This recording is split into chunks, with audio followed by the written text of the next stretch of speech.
तो दोस्तों स्वागत है आपका लॉर्ड ऑफ द मिस्ट्रीज के 7वें वीडियो में। जी हाँ, ये है वॉल्यूम 2, मतलब मैं अभी वॉल्यूम 2 को एक्सप्लेन कर रहा हूं। और इस वीडियो के अंदर भी काफी मारधाड़ होने वाला है, कई अमेजिंग चीजें होने वाली है, साथ ही क्लाइन अपना सीक्वेंस बढ़ाने वाला है। तो हाँ, इस वीडियो को अंत तक देखना आप लोग, क्योंकि कहानी ठीक वहीं से शुरू होने वाली है जहां 6th वीडियो में खत्म हुई थी।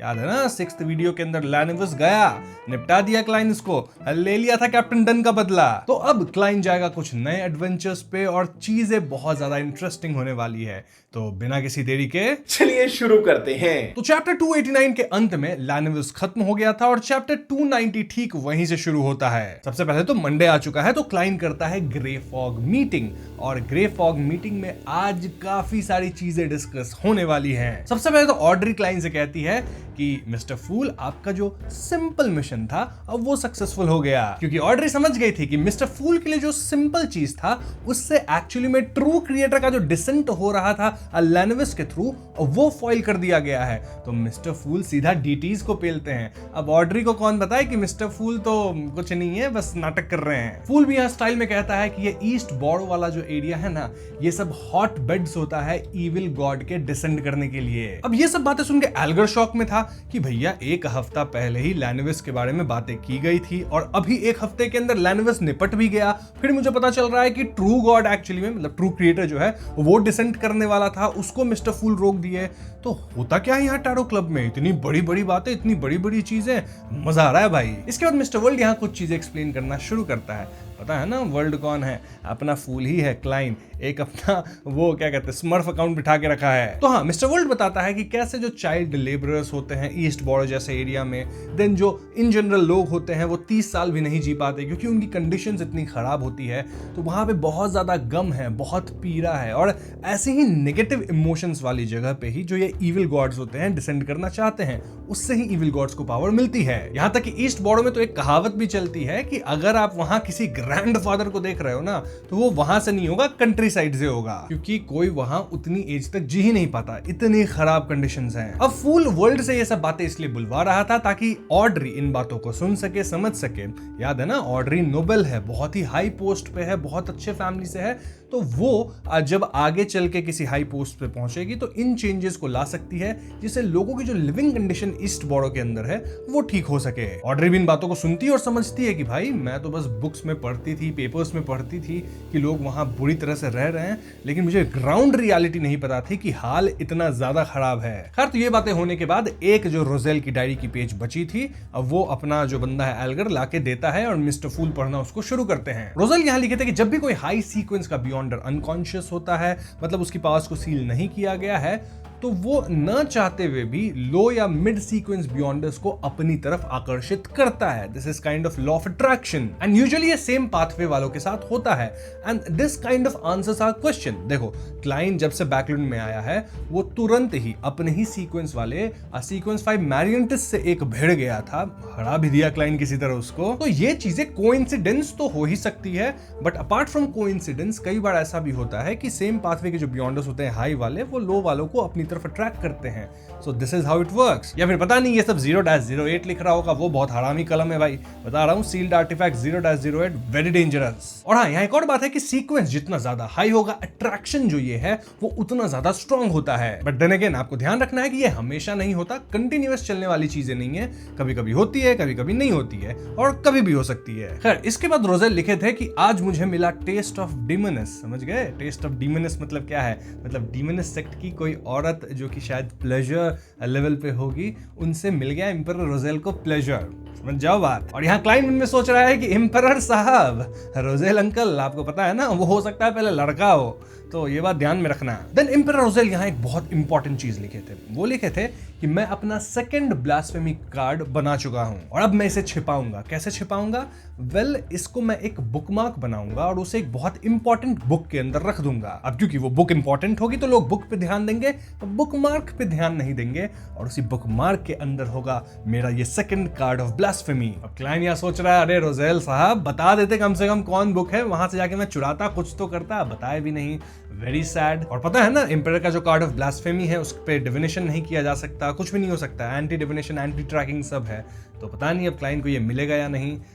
मिल जाएगा, जरूर मिलेगा, ठीक है। आगे बस वीडियो में बने रहो। एनीवेज, एक ही पेज था रोजेल का, तो ये खत्म हो गया। उसके बाद सन बोलता है कि मैं बहुत खुश हूं अपने वेपन से, आपने जो मुझे ये एक्स दिया जिससे मैं बिजली कड़का देता हूं, अब मजा ही आ रहा है यूज करके। वहीं वर्ल्ड कुछ इंग्रेडिएंट्स मांग रहा था, ऑफ कोर्स ऐसे इंग्रेडिएंट्स जिससे वो सीक्वेंस 7 पे जा सके, सीयर पाथवे के मैजिशियन के, क्योंकि वर्ल्ड क्लाइन ही है ना। और एल्गर बोलता है कि मैं तुम्हारे लिए ये जो इंग्रेडिएंट है वो जुगाड़ कर सकता हूं, क्योंकि फिलहाल जो है ना सोनिया सी में एक खतरनाक इवेंट हो रहा है। यहाँ जो 4 पायरेट किंग है उनके शिप्स आएंगे, 6 जो पायरेट एडमिरल्स हैं उनके शिप्स भी आएंगे। एक्चुअली 6 नहीं, अब 7 हो गए हैं। किलिंगोस के बाद जो है ना एक आई है एडमिरल जो कि किलिंगोस को रिप्लेस कर चुकी है। तो हाँ, ये जो इवेंट है यहाँ बहुत सारे बड़े बड़े लोग हैं, तो यहाँ पे गैदरिंग होगा, और गैदरिंग होगा बियॉन्डर्स का, तो ऑफ कोर्स वहां सामान वगैरह बिकेगा, और जो तुम मांग रहे हो वो मोस्टली मिलेगा। तो इन केस मुझे मिलता है तो मैं तुम्हें दे दूंगा, लेकिन बदले में क्या दोगे? सो वर्ल्ड वाज लाइक, देखो मेरे पास एक सीक्वेंस 4 का फॉर्मूला है, कंप्लीट नहीं है लेकिन है, उसका कॉस्ट होगा 10,000 पाउंड, उतना होता है, और मैं जो तुमसे इंग्रेडिएंट मांग रहा हूं वो 1,000 पाउंड का है। तो ठीक है, मैं तुम्हें सीक्वेंस 4 का फॉर्मूला दूंगा और फिर तुम मुझे 9,000 पाउंड दोगे, ठीक है, डील। इनके साथ सोच रहे हो कि ये कौन सा सीक्वेंस 4 का फॉर्मूला क्लाइंट के पास है? याद है ना, सन गॉड को डायरेक्टली देख लिया था तो सीक्वेंस 4 तक का उसको फॉर्मूला मिल गया था सन पाथवे का, तो वही है। और वर्ल्ड बता भी देता है कि देखो भैया, मेरे पास सीक्वेंस 4 अनशैडोड है, उसका नाम फॉर्मूला का, जो कि सन पाथवे का है। ये सुन के एल्गर वाज लाइक, नहीं चाहिए मेरे को, उसका मेरे को कोई काम नहीं है। एंड वर्ल्ड वाज लाइक, अरे यार मेरे पास तो यही था और मैं कुछ ट्रेड कर नहीं सकता था तुमसे, तो और मैं क्या ही ट्रेड करूं। देन वर्ल्ड वाज लाइक, अच्छा एक और चीज मैं ट्रेड कर सकता हूं तुम्हारे साथ, एंड दैट इज कि मेरे पास एक बहुत ही खतरनाक इन्फॉर्मेशन है सीक्वेंस वगैरह को लेके। अगर मैं तुम्हें वो इन्फॉर्मेशन दूंगा तो क्या तुम उसके बदले में मुझे वो सामान ला के दोगे? एल्गर वाज लाइक, अगर वो इन्फॉर्मेशन जो तुम मुझे देना चाहते हो अगर मुझे पहले से ही पता हो तब। तो ऐसे में वर्ल्ड बोलता है, कोई बात नहीं, मैं अपनी इन्फॉर्मेशन एक पेपर पे लिख देता हूं, तुम भी लिख दो, और हम दोनों मिस्टर फूल को देते हैं। मिस्टर फूल देखेंगे कि दोनों इन्फॉर्मेशन सेम है कि नहीं, अगर सेम नहीं है तो फिर इट्स गुड इनफ। एल्गर बोलता है ओके, एंड देन मिस्टर फूल को दोनों लिख के देते हैं। मिस्टर वर्ल्ड तो खुद ही क्लाइन है, तो खुद से लिख के दे रहा है, मतलब करवा रहा है सब, एंड एल्गर भी लिख के देता है। तो एल्गर जो भी बात लिखा था वो अलग था, क्योंकि वर्ल्ड पता है एल्गर को क्या बताने वाला था, कि देयर एग्जिस्ट अ सीक्वेंस 0। जी हाँ, एल्गर को ये बात अभी तक नहीं पता है, सबको यही लगता है सीक्वेंस 1 ही लास्ट है, लेकिन एक्चुअली में एक सीक्वेंस 0 भी होता है जो कि ट्रू गॉड होता है। तो यस, फूल बोलता है ठीक है, एक्चुअली में इंफॉर्मेशन काफी तगड़ी है, तो तुम कर सकते हो डील वर्ल्ड के साथ। तो ये दोनों प्राइवेट में डील करते हैं। प्राइवेट में मतलब उन लोग के आसपास फॉग कर देता है जिससे बाकी लोग सुन ना सके उनकी बात, सबकी हियरिंग एंड सीइंग वगैरह चली जाती है। और प्राइवेट में वर्ल्ड एल्गर को बताता है कि बेटा सीक्वेंस 0 भी एग्जिस्ट करता है, ठीक है, और वो ही ट्रू गॉड है। ये सुन के Elgar was like shocked, and Elgar was very happy कि चलो उसको गॉड्स वाली बात पता चल रही है, और बदले में बस एक इंग्रेडिएंट देना है 300-400 पाउंड का, कोई बड़ी बात नहीं है। So Elgar was happy with it. वैसे जब ये ट्रांजैक्शन हो जाता है तो ऑड्री नोटिस कर लेती है कि एल्गर का जो है ना पूरा शक्ल एकदम अजीब सा हो गया, कि बाप रे क्या पता लग गया, कुछ बहुत बड़ी बात मुझे पता लग गई है। ऑड्री को मन में होने लगता है कि मुझे भी जाननी थी ये बात, कोई बात नहीं, बाद में कभी। ऑड्री कहती है कि मुझे बनना है सीक्वेंस 7, तो उसका फॉर्मूला मुझे चाहिए, and Sun was like, city of silver में है, मैं तुम्हें लाके दे दूंगा, लेकिन बदले में मुझे अपने सीक्वेंस 7 का फॉर्मूला चाहिए, देगी लाके? ऑड्री सोचती है कि मिस्टर ए का जो गैदरिंग होता है वहां पे एक बंदा था ना सन पाथवे वाला, तो शायद उसके पास सीक्वेंस 7 का फॉर्मूला हो, तो उससे मैं कोशिश करूंगी निकालने का, कुछ 700-800 पाउंड लगेगा मुझे, तो हाँ मैं सन के साथ ये डील कर सकती हूँ। सो या डील। वैसे ऑड्री का पहली बार लाइफ में थोड़ा पैसे का क्रंच चल रहा है, 800 पाउंड भी उसको थोड़ा ज्यादा लग रहा है, बट टेंशन मतलब 1-2 महीने में रिकवर कर जाएगी बंदी, अब बहुत अमीर है। तो हाँ, ट्रांजैक्शंस खत्म हुए, अब जनरल चिट चैट शुरू होता है, और एल्गर बताता है कि किलिंगोस था ना जिसको ब्लेसेड मारा है क्लाइन का, तो उसके शिप पे कब्जा कर लिया, क्रू पे कब्जा कर ली है, एक नई वाइस एडमिरल आई है। जी हाँ, यही है 7th वाइस एडमिरल, और उनका नाम है वाइस एडमिरल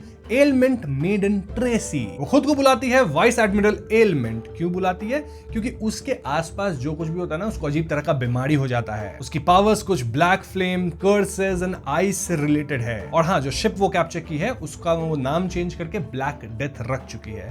अब क्लाइंट भी ये सारी बातें सुनता है और सोचता है कि पता करना होगा ये कौन बंदी आई है। नहीं, ऐसे इस बंदी से रिलेटेड काफी कुछ होता है बुक 3 के अंदर, बाद की बात है, कभी और बताएंगे। अब इस पॉइंट पे ऑड्री एल्गर से पूछ लेती है कि एल्गर जी आप सी के बारे में इतना कुछ जानते हो, तो चलो मुझे बता दो कि ये 4 किंग्स कौन है, ये 7 एडमिरल्स कौन है, आज जो पेमेंट चाहिए मैं दूंगी। एल्गर वाज लाइक, नहीं ये जनरल नॉलेज है, इसके लिए कोई मैं पेमेंट नहीं लूंगा, मैं ऐसे ही बता देता हूँ। तो सबसे पावरफुल पायरेट कौन है? Of course king of 5 seas जिसे कहा जाता है नास्ट, वही सबसे ज्यादा पावरफुल है। वो क्लेम करता है कि वो फोर्थ इपॉक के सोलोमन एम्पायर का डिसेंडेंट है। वैसे नास्ट के बारे में कई चीजें मैंने आपको बता रखी है पुरानी वीडियोस के अंदर कि वो कौन हो सकता है।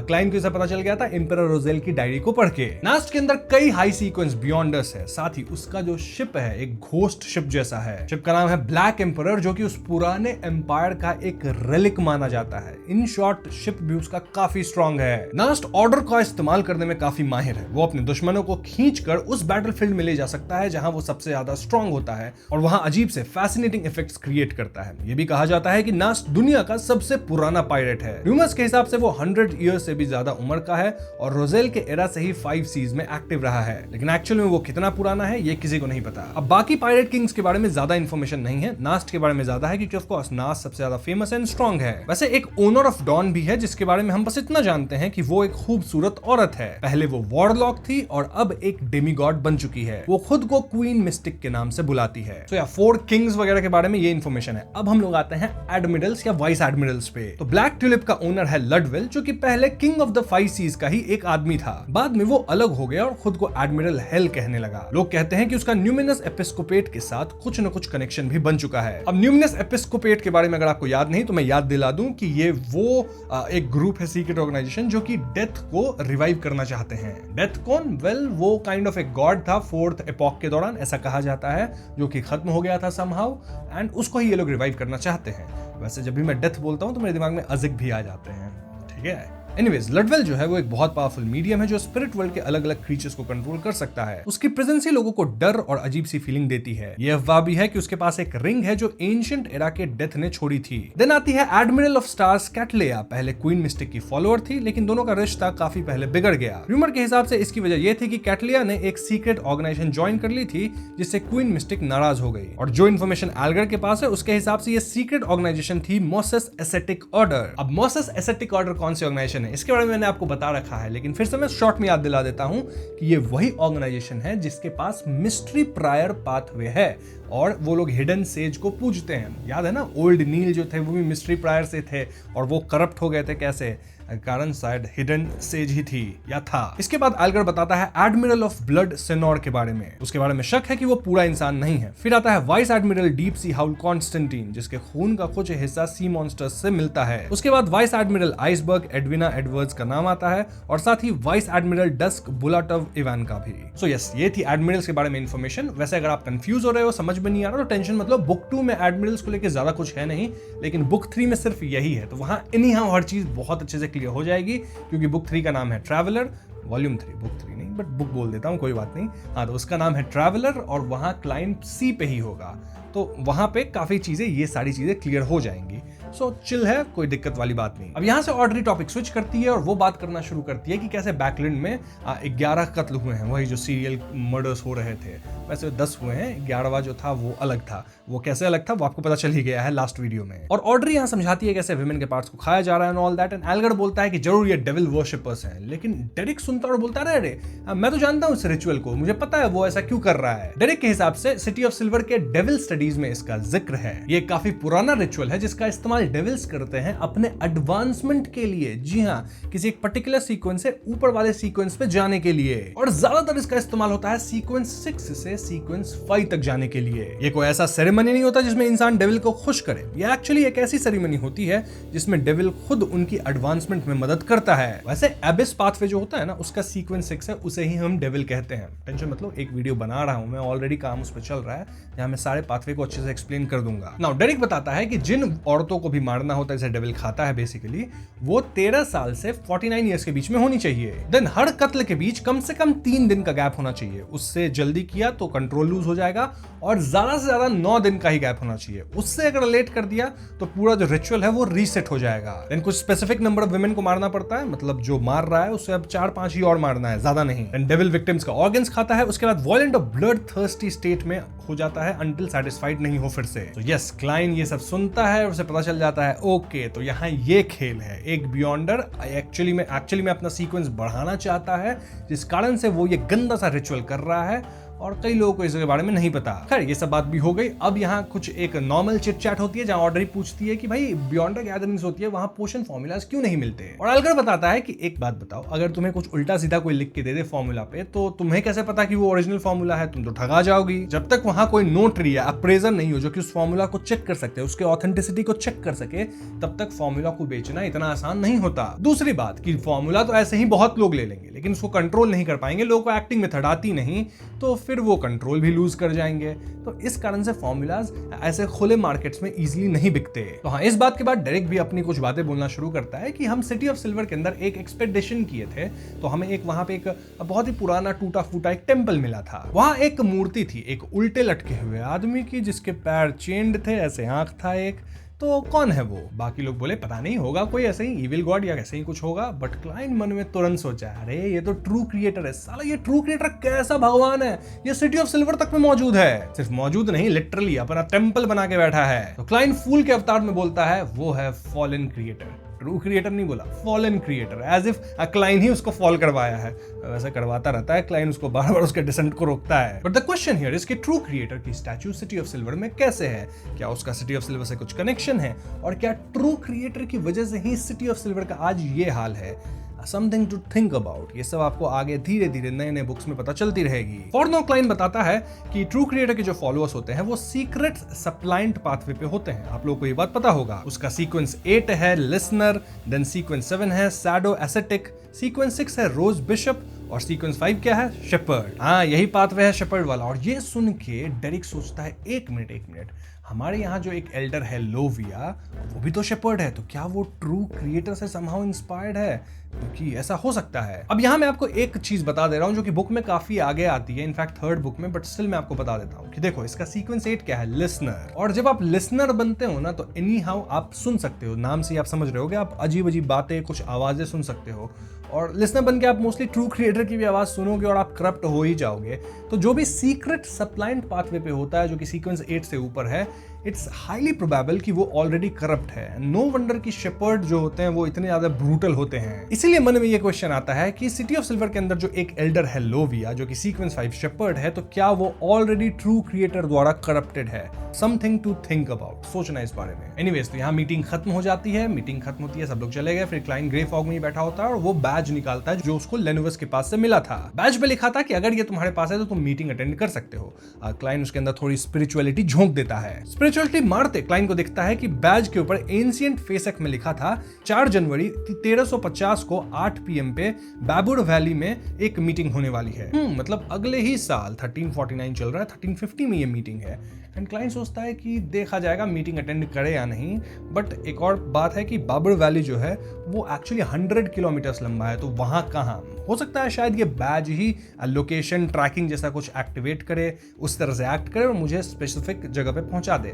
जो भी हो, अभी इसमें महीनों बाकी है, तो बाद में सोचेंगे इसके बारे में। वैसे क्लाइन का सीक्वेंस 8 क्लाउन तो पच चुका है, उसे बनना है सीक्वेंस 7, जिसके लिए चाहिए उसे मटेरियल जो कि वो वर्ल्ड से ऑलरेडी मंगवा रहा है। तो बस माल मिलते ही पोशन बनाएंगे और घोड़ के पी जाएंगे, सीक्वेंस 7 बन जाएंगे मजिशियन। वैसे मजिशियन से बनना नहीं है, उसका ट्रू एसेंस पकड़ना है एक्टिंग का। तो उसके बारे में भी क्लाइन सोचता रहता है कि कैसे एक्ट करना होगा मजिशियन। क्या मुझे मैजिक शो दिखाना होगा? क्या मुझे सर्कस ज्वाइन करना होगा? आई डोंट नो, पता नहीं, जब बनेंगे तब देखा जाएगा। वहीं ऑड्री का भाई उसको रेनबो सैलामेंडर भिजवा दिया जो कि सीक्वेंस 8 के पोशन के लिए चाहिए था, लेकिन ऑड्री तो ऑलरेडी सीक्वेंस 8 बन गई है।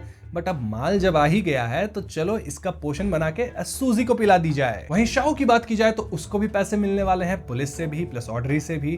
तो क्योंकि वो रिपोर्ट वगैरह की थी ना लैनोवस को लेके, तो अब वो भी शेरिफ का फॉर्मूला अफोर्ड कर सकती है, वो भी शेरिफ बन जाएगी। तो काफी लोग एडवांस कर रहे हैं एक साथ। जो भी हो, क्लाइन यहाँ अपने घर से निकलता है और सीधा जाता है लेपर्ड के पास, वहीं जो साइकिल बना रहा है, और वो प्रोटोटाइप बढ़िया बना लिया है। क्लाइन उस पर चढ़ के चलाता है। लेपर्ड वो शॉक्ड कि क्लाइन तो बड़ा मस्त चला रहा है साइकिल। लेपर्ड कहता है आप पहले कभी चलाए हो क्या cycle vehicle? And Klein was like क्या बताऊं मैं तुम्हें अर्थ पे कितना साइकिल में चलाता था। बट हाँ, उसको बोलता है कि नहीं ऐसा नहीं है, मैं बहुत फिट हूं ना, तो इसके कारण मैं अच्छे साइकिल चला पाता हूँ। अब वैसे अब हमारा साइकिल पूरी तरह से कंप्लीट है, तो अब मास प्रोडक्शन में जाना होगा। इसके लिए हमें चाहिए और भी पार्टनर जो कि भारी भरकम पैसे दे सके। तभी तो हम लोग ये साइकिल वर्किंग क्लास को बेचेंगे, जैसे पोस्टमैन होते हैं, क्लर्क होते हैं, basically working class aristocrats. Leopard बोलता है जल्दी ही एक पार्टनर को ढूंढते हैं और इसका मास प्रोडक्शन शुरू करते हैं, फिर हम लोग माला माल हो जाएंगे। वैसे क्लाइन मन में सोचता रहता है कि देखो भैया अब मुझे कोई साइकिल का टाइकून नहीं बनना है, मुझे बस थोड़े बहुत पैसे चाहिए, इससे बस उतना ही काम है मेरा। बातों बातों में लेपर्ड बताता है कि अभी जो है ना एक्चुअली एम्परर रोजेल का नेक्स्ट ट्यूसडे से फ्राइडे तक एक मेमोरियल जैसा कुछ चल रहा है जहां उनके सामान को शोकेस किया जाएगा। इसे church of God of steam and machinery के द्वारा ऑर्गेनाइज किया गया है। वहां रोजेल के कुछ ऐसे इन्वेंशंस के ब्लूप्रिंट्स हो सकते हैं जिनके बारे में हमें नहीं पता, प्लस उनका बहुत जो पर्सनल निजी सामान था वो सब भी दिखाया जाएगा। एग्जीबिशन बेसिकली जैसा होता है। हाँ, नेक्स्ट ट्यूसडे से फ्राइडे 9 बजे से 6 बजे तक ये सब चलेगा, तो अगर आप इंटरेस्टेड हो तो चलना मेरे साथ। क्लाइन वाज लाइक हाँ इंटरेस्टेड तो हूँ, मैं जाऊंगा अलग से खुद देखने के लिए। अब क्लाइन कई रीजन से इंटरेस्टेड है। याद है ना सेकंड कार्ड ऑफ ब्लास्फेमी, तो एम्परर रोजेल का ही किसी किताब के अंदर वो एज ए बुक मार्क है, तो अगर वहां कुछ ऐसा किताब मिला जिसमें बुक मार्क मिलता है तो क्लाइन को फ्री में मिल जाएगा अ कार्ड ऑफ ब्लास्फेमी, ठीक है। तो इसलिए क्लाइन वाज वेरी इंटरेस्टेड। जो भी हो, क्लाइन यहाँ सेकंड पेमेंट अपना करता है लेपर्ड को और निकल लेता है। वहीं सोनिया सी के अंदर वो मीटिंग शुरू हो जाती है जिसके बारे में एल्गर बात किया था। जी हाँ, यहाँ आने वाले हैं pirate Kings and vice Admirals and Admirals. तो एल्गर यहाँ एक शिप को आता देखता है। शिप के ऊपर एक फ्लैग लगा था और उसके ऊपर फ्लैग पे स्कल बना हुआ था। पता है ये कौन सा शिप था? Black death. जी हाँ, वाइस एडमिरल एलिमेंट ट्रेसी आ चुकी है, जो कि सबसे नई वाइस एडमिरल बनी है, 7th वाली। तेरा था एक और शिप, इसके फ्लैग पे था आईलैश से रहित आई, मतलब आईलैश नहीं थी आई में, और साथ में 10 सराउंडिंग स्टार्स। ये थी एडमिरल्स ऑफ स्टार कैटलिया। दोनों औरतें काफी खूबसूरत, और एल्गर दोनों को देखता है, सोचता है कि देखो कितने पावरफुल हैं ये लोग। वहीं जो बाकी मर्द थे वो लोग तो बस खुशी से देख रहे थे कि वाह कितने सुंदर हैं ये लोग, बट सुंदरता पे सिर्फ मत जाओ, काफी स्ट्रांग है ये लोग। लिटरली वाइस एडमिरल एडमिरल्स हैं, कितने स्ट्रांग होंगे आप खुद समझ लो। वहीं ऑड्री की बात की जाए तो हाँ, उसको रेनबो सैलामेंडर मिल गया था ना, तो वो पोशन बना ली सूजी के लिए, बट देन उसे ध्यान आया कि एक मिनट सूजी को मैं इससे पहले सीक्वेंस 8 का पोशन दूं, ये तो जान लूं कि ये पचाई है कि नहीं अपना पोशन। तो वो सूजी से पूछती है, अबे डाइजेस्ट की हो गया अपना पोशन? सूजी वाज लाइक, डाइजेस्ट है ये क्या होता है? ऑड्री वाज लाइक, बाप रे, डाइजेस्ट मतलब तुम्हारा जो पोशन है वो पच गया और तुमको एकदम बढ़िया फील आता है, मतलब मजा ही आ जाएगा, ऐसा लगेगा जैसे मन में लड्डू फूटा। एंड सूजी वाज लाइक, हाँ ऐसी फीलिंग आई थी मुझे 1 महीने पहले, तो इसका मतलब पोशन हो गया डाइजेस्ट, तो ये लो पी लो सीक्वेंस 8 का पोशन। गोरी बनाई पिला दी। वहीं एल्गर जो इस बड़े से इवेंट में आया था, वहां उसको क्लाइन का माल मिल गया, वो जो क्लाइन को चाहिए था पोशन। तो वो क्लाइन को कांटेक्ट किया, मिस्टर फूल को, कि ठीक है वर्ल्ड को जो चाहिए था वो मुझे मिल गया है। तो फिर सैक्रिफिशियल रिचुअल हुआ और क्लाइन को अपना सारा इंग्रेडिएंट मिल चुका है सीक्वेंस 7 का। वैसे सारा नहीं मिला, एक और सन से चाहिए था, लेकिन वो भी वेडनेसडे को ही मिल जाता है। ओवरऑल सारा इंग्रेडिएंट मिल गया है। क्लाइन पोशन बनाता है एंड देन ग्लास में भरता है and just bottoms up. So yes, sequence 7 magician का क्लाइन पी चुका है पोशन, और पोशन पीते उसे वापस से सुनाई देता है हॉर्नेशियस फ्लेग्रिया। आधी क्लाइन का सर लिटरली बड़ा हो जाता है, ऐसा लग रहा था फट जाएगा, बल्ज कर जाता है। एंड क्लाइन को भी लगता है भाई हालत खराब हो रहा है, ऐसा कि वो कंट्रोल लूज कर रहा है, पता नहीं क्या हो जाएगा। और देन क्लाइन अपने आप को कंट्रोल करता है, थोड़ा कॉगिटेशन करता है, ध्यान वगैरह लगाता है, एंड फाइनली ओके पोशन वो पी चुका है and he has become magician. अब मैजिशियन तो बन गया, लेकिन पोशन के साइड इफेक्ट्स अब भी थे, जैसे क्लाइन को इचिंग हो रहा था, देन एक हाथ का पूरा स्किन ही लूज होकर ऐसा हो गया था कि पता नहीं क्या हो गया है, एक हाथ पूरा ट्रांसलूसेंट हो गया था, वेन्स वगैरह दिख रहे थे, पता नहीं कैसा लग रहा था। तो क्लाइन कुछ मिनट्स बैठता है, ध्यान करता है, स्लोली अपने आप को रिकवर करता है, and after few minutes he was okay. तो हाँ, अब क्लाइन अपने पावर्स को टेस्ट कर सकता है कि भैया मैजिशियन बनने के बाद उसको क्या क्या पावर्स मिले हैं। स्पॉइलर अलर्ट, बहुत सारे पावर्स मिले हैं। सबसे पहला and amazing power, damage transfer. जी हाँ, अब मान के चलो आपको गोली लग गई बहुत भयानक छाती पे, आप खत्म हो रहे हो, यहां से डैमेज हटा के अपने हाथ पे डाल लो, तो हाँ हाथ पे वो डैमेज आ जाएगा, लेकिन छाती रिकवर हो गया। मतलब क्रिटिकल पार्ट से डैमेज हटा के नॉन क्रिटिकल पार्ट्स पे आप डाल सकते हो। बस कंडीशन ये है कि आप खत्म नहीं हुए हो, ऐसा नहीं कि सर में लगा और खत्म ही हो गए। खत्म हो गए तो फिर कैसे करोगे डैमेज ट्रांसफर, समझ रहे हो बात? तो खत्म नहीं हुए तो अपना डैमेज ट्रांसफर कर सकते हो। फॉर नाउ वो सिर्फ अपने लिए ऐसा कर सकता है, दूसरों के साथ ऐसा नहीं कर सकता, बट जैसे जैसे उसका सीक्वेंस बढ़ेगा शायद वो ये चीज दूसरों के साथ भी कर पाएगा। देन अगला पावर है फ्लेमिंग जंप। जी हाँ, 30 मीटर के दायरे में जहां कहीं भी थोड़ा सा भी स्पार्क या फ्लेम होगा, क्लाइन ऐसे करेगा और यहां से वहां टेलीपोर्ट कर जाएगा। मान के चलो 5 स्पार्क हुआ है कहीं कहीं, तो इन 5 में से वो कहीं भी टेलीपोर्ट कर सकता है 30 मीटर के रेंज में। और जैसे जैसे उसका पोशन डाइजेस्ट होगा या फिर जैसे जैसे वो सीक्वेंस बढ़ाएगा, तो ये जो रेंज है 30 मीटर का, ये बढ़ता जाएगा। देन अगली पावर, एक ऐसी पावर है जो कि फाइनली क्लाइन के पास आई है, जिसमें थोड़ा सा ऑफेंस है, वरना इसके सारे पावर जो है ना छुपम छुपाई वाले ही रहते हैं। तो इस पावर में वो एयर बुलेट्स मार सकता है। जी हाँ, मुंह से आवाज भी निकल सकता है बुलेट के बैंग से लगने का, और हाथ से ऐसे करके एयर बुलेट्स छोड़ सकता है। तो दिखेगा नहीं, ये एयर बुलेट रहेगा और बुलेट जैसा ही रहेगा। अब इसकी पावर भी जैसे जैसे पोशन डाइजेस्ट होगा या जैसे सीक्वेंस बढ़ेगा बढ़ती जाएगी। काफी आगे चला जाए क्लाइन तो एक लिटरली कैनन बॉल जैसा निकाल सकता है, but for now air bullet ही निकाल सकता है, जो कि एक नॉर्मल बुलेट जितनी पावरफुल हो सकती है। बस यहाँ मैं आपको एक जनरल बात बता दूं कि क्लाइन की जितनी भी पावर्स है, इससे पहले क्लाउन की या सीयर की, तो जब भी सीक्वेंस बढ़ता है, किसी भी सीक्वेंस के लिए ये होता है, किसी भी पाथवे के लिए, तो जब भी आपका सीक्वेंस बढ़ता है ना, तो आपकी जो पुरानी पावर्स होती है वो तो रहती ही है, साथ ही और भी ज्यादा स्ट्रांग हो जाती है। It can be 20%, 30%, even 40% stronger her sequence बढ़ने के साथ। तो हाँ, क्लाइन की जो डिविनेशन है, क्लाउन वाली पावर्स है, जो एजिलिटी एंड ऑल दैट, अब वो सब भी क्लाइन बहुत अच्छा हो जाएगा, उसमें और भी बेटर हो जाएगा। और जैसे जैसे पोशन डाइजेस्ट होता है, पावर्स आपकी और अच्छी होती ही जाती है। एनीवेज, अभी मैजिशियन में और भी बहुत सारे पावर्स हैं। इनफैक्ट सबसे अच्छी पावर तो मैं अब आपको बताऊंगा, मेरे हिसाब से दिस इज द बेस्ट। ये है पेपर फिगरीन सब्स्टिट्यूट। तो बेसिकली क्लाइन जो है पेपर से कुछ फिगरीन्स काट के रख सकता है और इन फिगरीन से खुद को सब्स्टिट्यूट कर सकता है। जैसे मान के चलो मेरा ये एक पेपर फिगरीन है, मैं इसको यहां रख लूंगा और फिर थोड़ी देर बाद ऐसा होगा कि मैं उस पेपर की जगह पे होऊंगा, या फिर मैं चाहूं तो पेपर फिगरीन्स बना के अपने आप को चेंज कर सकता हूं। अब जो पेपर फिगरीन्स होते हैं वो एग्जैक्टली क्लाइन की तरह दिखते हैं, कुछ भी कर सकते हैं, चल सकते हैं, लड़ सकते हैं, everything just that Klein can substitute कभी भी यहां से इस फिगरीन से उस फिगरीन तक, वहां से वहां, जस्ट दैट इसमें प्रिपरेशन चाहिए। क्लाइन को पहले से ही फिगरीन काट के बना के रखना होगा। देन अगला है फ्लेम कंट्रोलिंग। फ्लेम कंट्रोलिंग में अगेन 30 मीटर के दायरे में क्लाइन जो है वो फ्लेम जला सकता है, किसी चीज को आग लगा सकता है, और जब क्लाइन का ये मैजिशियन पोशन पूरी तरह से डाइजेस्ट हो जाएगा तो वो स्विरलिंग फ्लेम बना सकता है हवा में ऐसे ही। देन एक और पावर है इल्यूजन क्रिएशन, मतलब वो कलर चेंज कर सकता है, आपका स्मेल के साथ खेल सकता है, बेसिकली इल्यूजन क्रिएट कर सकता है जिससे आपको दिखेगा कुछ और, हो रहा होगा कुछ और। देन एक और पावर है जो कि मेरे हिसाब से बहुत घटिया पावर है, बट है क्लाइन के पास, वो है a fake under water breathing. A fake इसलिए क्योंकि क्लाइन जो है ना, एक एक्चुअली उसके पास एक इनविजिबल पाइप आ गया है जो कि वो पानी के ऊपर रख सकता है, पाइप को मुंह में रख सकता है और पानी के अंदर सांस ले सकता है। पाइप की लेंथ रहती है 5 मीटर, इनविजिबल है तो इसलिए दिखता नहीं, इसलिए इसको फेक ब्रीदिंग कहते हैं। और ये लेंथ अगेन बढ़ता जाएगा जैसे जैसे क्लाइन का सीक्वेंस बढ़ेगा। देन एक और पावर जो कि काफी अंडररेटेड है, and that is bone softening. Magician के हिसाब से क्लाइन को बोन सॉफ्टनिंग की पावर मिली है, मतलब अगर उसको आप हथकड़ी में डाल दो तो अपने बोन को एकदम सॉफ्ट करके ऐसे निकल जाएगा हथकड़ी से। ऑफ कोर्स मैजिशियन ये सब काम करते हैं। देन क्लाउन की एबिलिटी थी ना, पेपर से वो अटैक वगैरह करता था, वेल ये एबिलिटी और ज्यादा बढ़ गई है, यानी कि क्लाइन अब लिटरली पेपर से नाइफ्स वगैरह बना सकता है, बैट्स बना सकता है, देन ब्रिक्स बना सकता है, मतलब सॉलिड चीजें बना सकता है पेपर से, उनसे हमला कर सकता है। तो अगेन गुड पावर। हाँ, इतने सारे पावर्स मिले हैं मैजिशियन बनने के बाद। एक्चुअली देखो होता क्या, मैं आपको थोड़ा सा सीक्रेट बताता हूँ।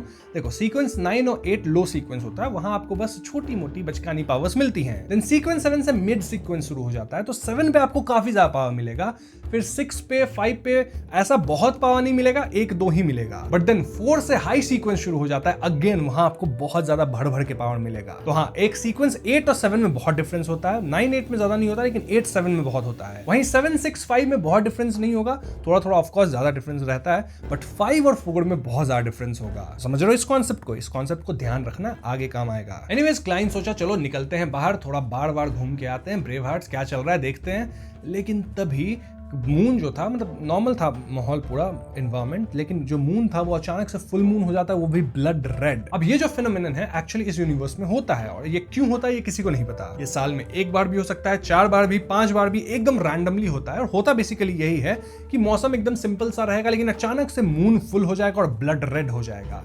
क्यों होता है, अगेन रिसर्चर्स काफी खोजे इसके बारे में, लेकिन उन्हें पता नहीं चला है। और हाँ, आज जो ये ब्लड रेड हो गया, ये सेकंड टाइम आज हुआ था। अब जैसे ही ये ब्लड रेड होता है मून, दूसरी तरफ हम फोर्स को देखते हैं, इसको अजीब आवाजें सुनाई देने लग जाती हैं। याद है ना, फोर्स जब भी ब्लड रेड मून देखती है तो उसके अंदर अजीब सी आवाजें आती हैं, उसको ऐसा लगता है कि वो कंट्रोल खोने वाली है, और आज भी ऐसा ही होता है।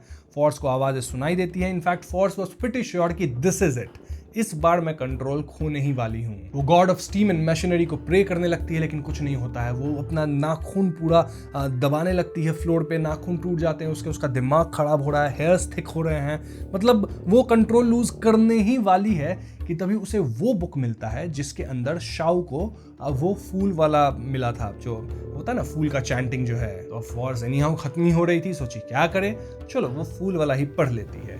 जो फूल का अपना चैंटिंग है। क्या चैंटिंग है कमेंट्स में लिख देना तुम लोग, ठीक है। तो हाँ, फोर्स यहाँ फूल का वो मंत्र पढ़ी और इधर फूल निकल रहा था ब्रेव हार्ट्स बार के लिए, तभी उसको सुनाई दिया कि समवन इज कॉलिंग मी। चलो कोई काम है नहीं ऐसा कुछ खास, चलो ग्रे फॉग में चल के देख लेते हैं। ग्रे फॉग में देखता है कि एक लाइट ब्लिंक कर रहा है। क्लाइन उसको छूता है, देखता है क्या है, देखता है फोर्स है, वो हेल्प मांग रही है, बोल रही है सेव मी सेव मी। फूल सोचता है क्या करें, ठीक है बुलाते हैं बंदी को इधर।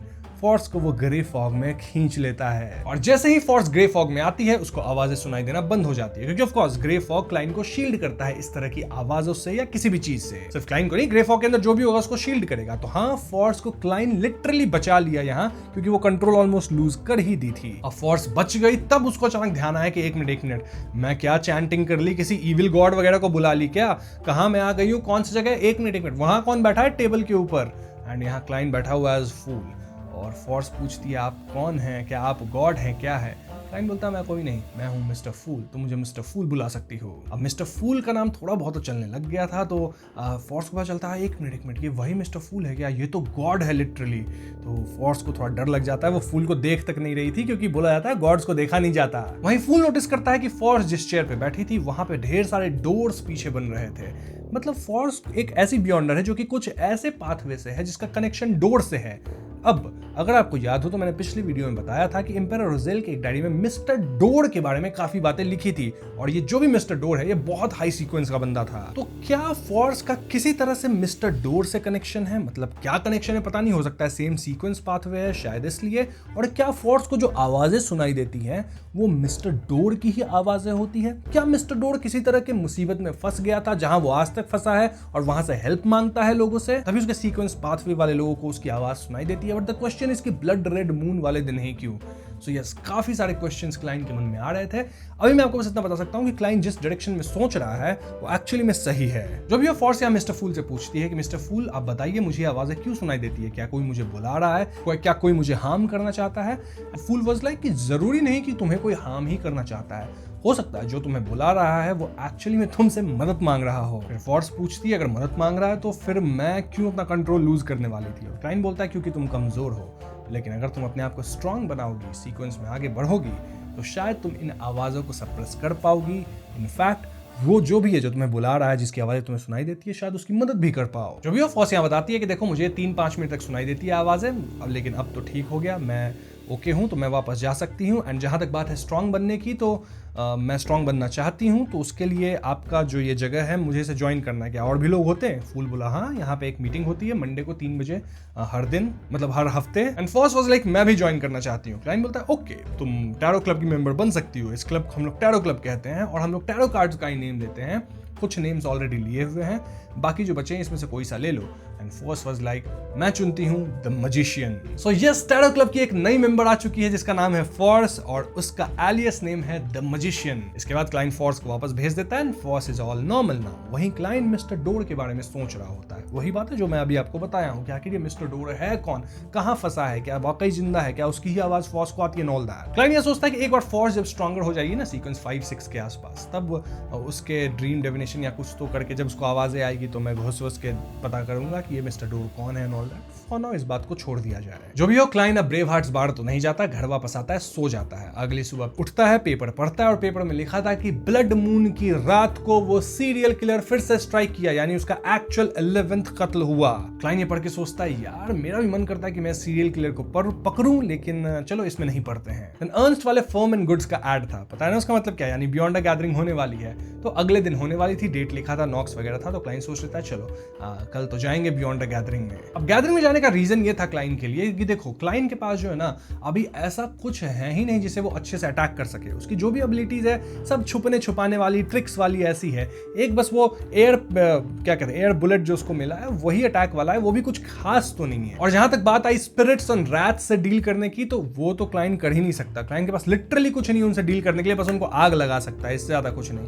तो तो इसलिए क्लाइंट सोच रहा था कि नहीं, कुछ ऐसी मेरे को बियॉन्ड मटेरियल चाहिए जिसमें ऑफेंस मतलब अटैक करने का कुछ पावर हो। एक बार वो मिल जाए ना तो काम बन जाएगा। तो इसीलिए उसे ये बियॉन्ड मीटिंग अटेंड करनी थी। इसके बाद क्लाइंट बैठ के अपना गंदा सा पेपर फिगरीन काटता है क्योंकि सब्स्टिट्यूशन वगैरह कर सके। अब नया पावर है ना, तो ये सब बना के रखना होगा। ये पावर्स प्रिपरेशन मांगती है, तो प्रिपेयर कर रहा था क्लाइंट। वहां 3 पेपर फिगरीन्स काटा गंदा सा क्लाइंट अपना, और फिर सोचा चलो सर्कस चलते हैं, वहां देखते हैं मैजिशियन कैसे परफॉर्म करता है। लेकिन इससे पहले क्लाइंट सर्कस जाता है, कोई तो उसके डोर पे आता है, नॉक करता है, एक नया क्लाइंट। ये एक मोटा सा बंदा था जिसका नाम था रोगो कोलोमैन, और उसके साथ 2 और उसके असिस्टेंट भी थे। रोगो कहता है कि मेरा बेटा जो अडोल है उसके लिए मुझे बॉडीगार्ड चाहिए, तो इसलिए वो क्लाइंट को हायर करने आया था। रोगो के हिसाब से उसका जो बेटा अडोल है वो किसी पागल जैसे लोगों को ऑफेंड कर दिया और वो लोग अडोल को मारना चाहते हैं, जिस कारण से रोगो बॉडीगार्ड्स हायर कर रहा है। अब रोगो पहले से 6 बॉडीगार्ड्स हायर करके रखा था जो कि अडोल को प्रोटेक्ट करते थे, लेकिन उनमें से एक बॉडीगार्ड के साथ कुछ तो एक्सीडेंट हो गया आज सुबह, वो नहीं आ सकता, तो उसको 1 दिन के लिए क्लाइंट रिप्लेस करेगा और उसके लिए क्लाइंट को मिलेंगे 10 पाउंड। अब क्वेश्चन ये है कि अडोल करता क्या था, ऐसा क्या कर दिया कि लोग ऑफेंड हो गए उससे।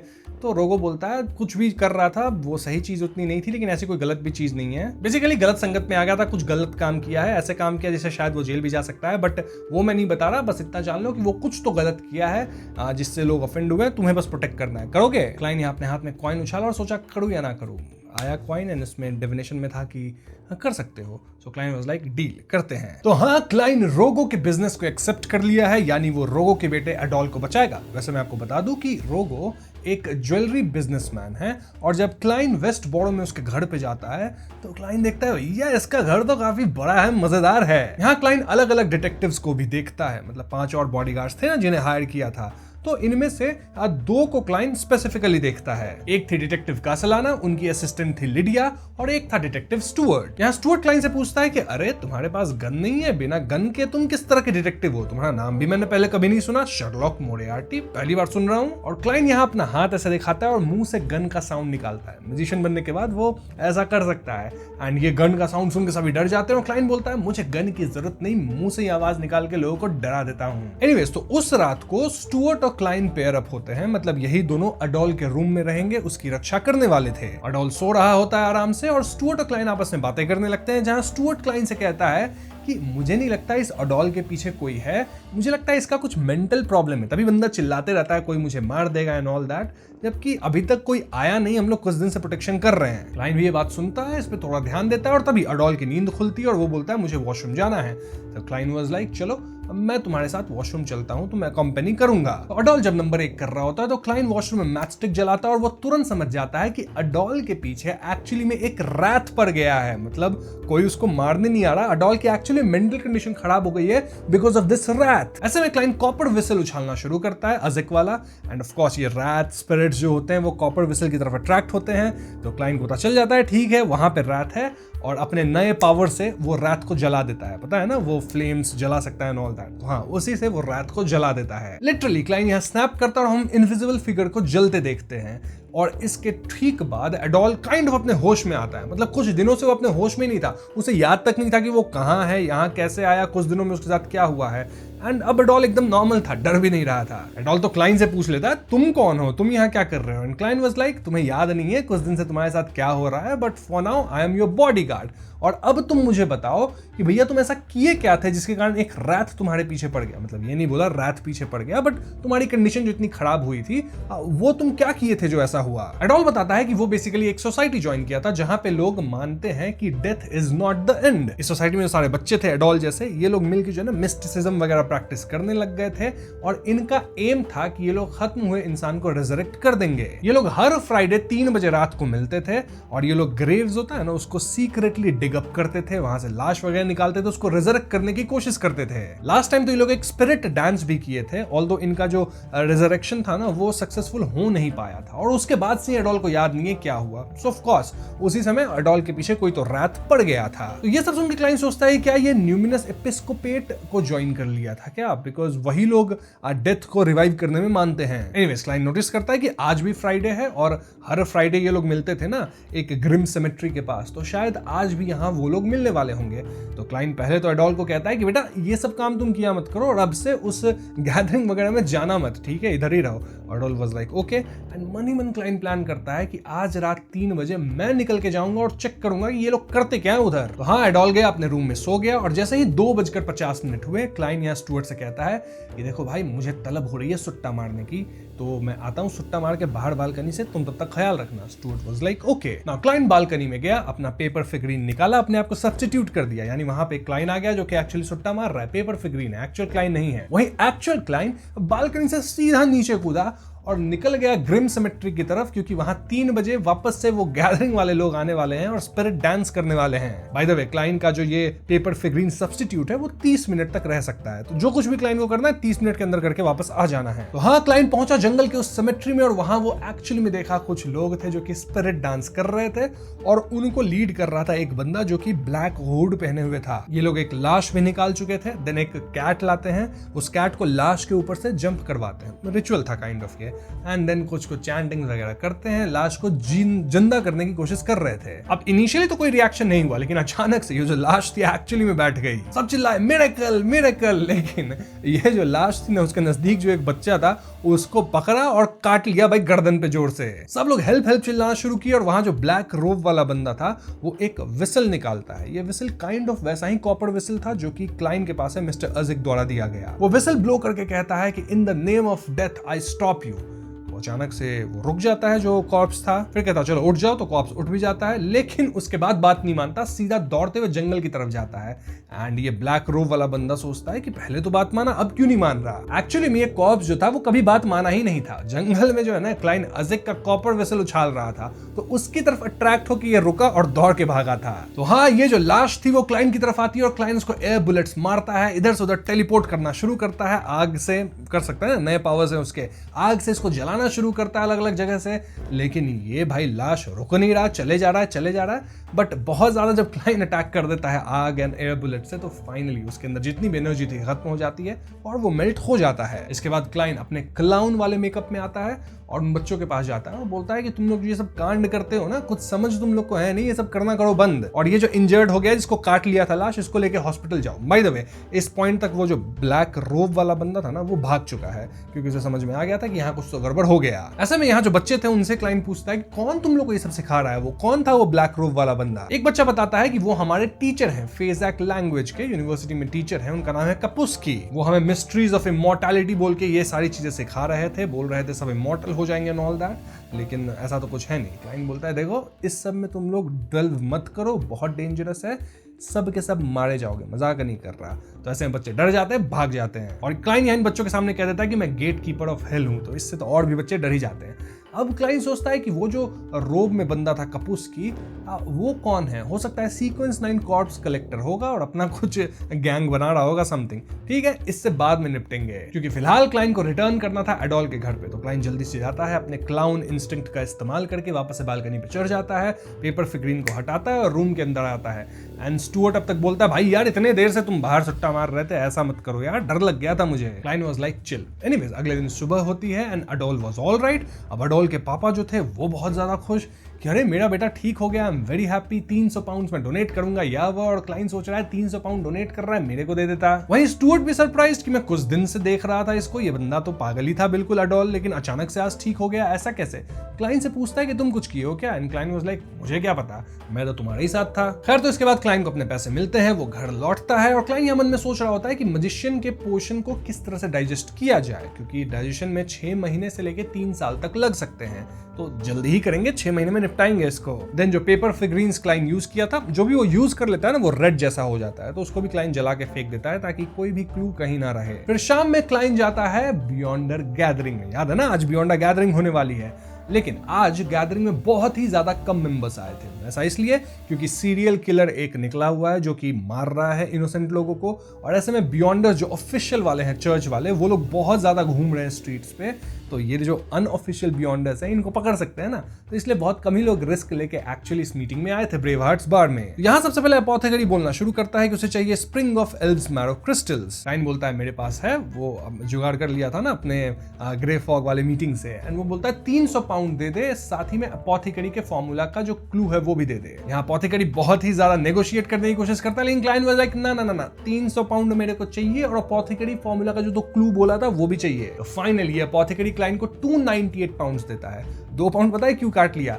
याद है लास्ट टू लास्ट मीटिंग में क्लाइंट बोला था कि मुझे कुछ सेडेटिव्स चाहिए 4 बॉटल, एक का दाम था उस हिसाब से 2 पाउंड होता था 4 बॉटल का कॉस्ट। तो वो धरा दिया कि ये पकड़, तेरा सेडेटिव चाहिए नहीं चाहिए मेरे को नहीं पता, तो बोला था तो मैं लेके आया। 2 पाउंड उसका कटा, 298 पाउंड। और अपोथेकरी का फॉर्मूला का हिंट मैं तुम्हें बताता हूँ। अपोथेकरी कहता है कि south side of the bridge Rose Street पे एक हार्वेस्ट चर्च है, ये चर्च ऑफ अर्थ मदर का है। वहां पे एक बिशप मिलेंगे आपको, उत्तरावस्की नाम है। उस बिशप का एक मिशन है, अगर तुम उस मिशन को कंप्लीट कर देते हो तो वो जो बिशप है वो तुम्हें अपोथेकरी का फॉर्मूला दे देगा। अब हम सब जानते हैं कि चर्च ऑफ मदर के पास 2 पाथवेज हैं, एक प्लांटर वाला और एक अपोथेकरी वाला।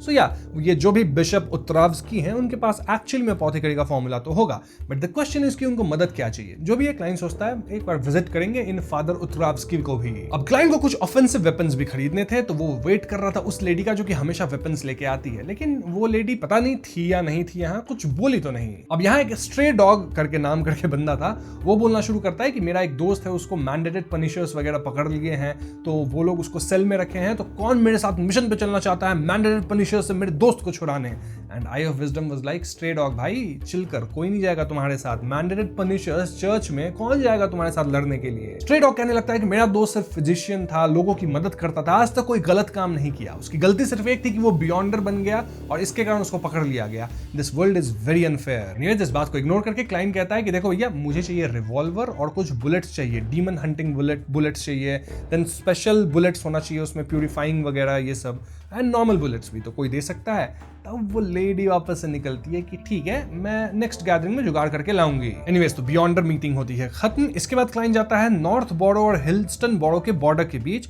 जहां पे वो न्यूमिनस इपोस्कोपेट का बंदा रहता था, मतलब जो सस्पेक्टेड था कि न्यूमिनस इपोस्कोपेट का होगा, वही कपूस्की। तो हाँ, क्लाइंट उसके घर में घुसा और कपूस्की अपना बैठा हुआ था, चिल कर रहा था। बोला अबे क्या रे, बहुत तू कांड कर रहा है, बच्चों को उल्टी पुल्टी बातें सिखा रहा है। एंड कपूस्की वाज लाइक प्लीज मुझे कुछ मत करो, क्योंकि वो जो बच्चे थे वो एक्चुअली में जाके अपने पेरेंट्स को सारी बातें बता दिए हैं। एंड फिर पेरेंट्स मतलब कोई भी पुलिस को इन्फॉर्म नहीं कर सकता, क्योंकि बच्चे भी तो कॉर्प्स डिग करे थे ना, ग्रेव डिगिंग, तो ये एक गलत चीज है, तो बच्चे भी जेल जाएंगे, सब जेल जाएगा। तो कोई पुलिस को नहीं बताया, लेकिन गैंगस्टर्स लोगों की मदद लेके जो है ना, कपूस्की को ऑलरेडी वार्निंग दे दी गई थी कि अपना जॉब वॉब जो है तुम्हारे टीचर का ये सब छोड़ो। एनी हाउ कपूस्की अब ये सब काम जिंदगी में कभी नहीं करने वाला। क्लाइंट से वो माफी मांगना शुरू करता है, प्लीज मुझे मत मारो, मैं आज से कभी ये सब काम नहीं करूंगा, मैं बस क्यूरियोसिटी के लिए कर रहा था, मेरा कोई ऐसा मतलब नहीं था किसी को हार्म करने का। क्लाइंट बोला ठीक है चिल कर, मैं तेरे से बस कुछ क्वेश्चन करने आया हूँ। पहला क्वेश्चन, तुझे ये स्पिरिट डांस सिखाया कौन? अब क्लाइंट स्पिरिट डांस के बारे में इसलिए पूछ रहा है क्योंकि इसके बारे में वो सन से थोड़ी बहुत बातें किया था, जाना था। एंड ये कपूस्की जो भी स्पिरिट डांस कर रहा था वो एक्चुअली में एक तरह का रिचुअल था जो कि सही था। मतलब ये बंदा जो कपूस्की है इसको नॉलेज है, कहीं ना कहीं से ये नॉलेज गेन किया है। तो वही क्लाइंट को पूछना था कि आखिर तुम ये ओरिजिनल ऑथेंटिक स्पिरिट डांस सीखे कहां से? कपूस्की बताता है कि कई साल पहले मेरे घर के सामने एक बूढ़ा आदमी आया था, बहुत कमजोर था, मरने वाला था। तो कपूस्की उसका ख्याल रखा, उस बूढ़े आदमी का मरहम पट्टी किया, और ऐसे में बूढ़ा आदमी कपूस्की से काफी खुश हुआ। वो बूढ़ा आदमी कहता था death is not the end, और ये बात से कपूस्की भी बहुत ज्यादा इंट्रीग हुआ, क्योंकि वो भी इस तरह की चीजों में इंटरेस्टेड था। वो बूढ़ा आदमी कपूस्की के सामने एक मिरेकल परफॉर्म किया, वो एक मच्छर को मारा और फिर जिंदा कर दिया। तो कपूस्की समझ गया इस बूढ़े आदमी में कुछ तो बात है, और वही बूढ़ा आदमी कपूस्की को मिस्टिसिज्म के बारे में बहुत कुछ सिखाया, इंक्लूडिंग दिस स्पिरिट डांस, जिसे हम डांस ऑफ डेथ भी कह सकते हैं। अब वही बूढ़ा आदमी जब खत्म हुआ तो वो एक कॉपर विसल छोड़ के गया कपूस्की के पास, और कपूस्की उस बूढ़े आदमी को अपने ही यार्ड में दफना दिया, और ये दफनाने वाला काम 6 महीने पहले हुआ है। तो कपूस्की बिलीव करता है कि शायद वो रिजरेक्ट करेगा। क्लाइंट बोलता है रिजेक्ट करेगा नहीं, शायद कर गया होगा, चल कहां दफनाया था खोद के दिखा। कपूस्की उस जगह को खोदा, कब्र वब्र निकाला, और अंदर कुछ भी नहीं है, लिटरली कुछ नहीं है अंदर except for some wings feathers जो कि येलो लिक्विड में था। अब क्लाइंट ये सोचता है कि एक मिनट एक्चुअली में जो बंदा था क्या वो डेथ पाथवे से था, ठीक वैसे जैसे मिस्टर अजिक हैं, क्योंकि ये भी मरा नहीं, या पता नहीं मर भी गया और उसके बाद जिंदा भी हो गया है, प्लस कुछ येलो फेदर छोड़ा है। तो क्या वो एंजल है? अगर एंजल है तो क्या सीक्वेंस 1-2 इस तरह पे है डेथ पाथवे पे? So what exactly is happening now? Client का ध्यान जाता है उस कॉपर विसल पे जो कि कपूस्की के पास था, और कपूस्की कहता है कि इस कॉपर विसल को मैं कई बार ब्लो करता हूँ, जब भी ब्लो करता हूँ तो ऐसा लगता है कोई मुझे खींच रहा है, but I can not see anything, मुझे कुछ पता नहीं चलता है, बट आई कैन फील कि कुछ तो हो रहा है। क्लाइंट बोलता है करो कॉपर विसल ब्लो।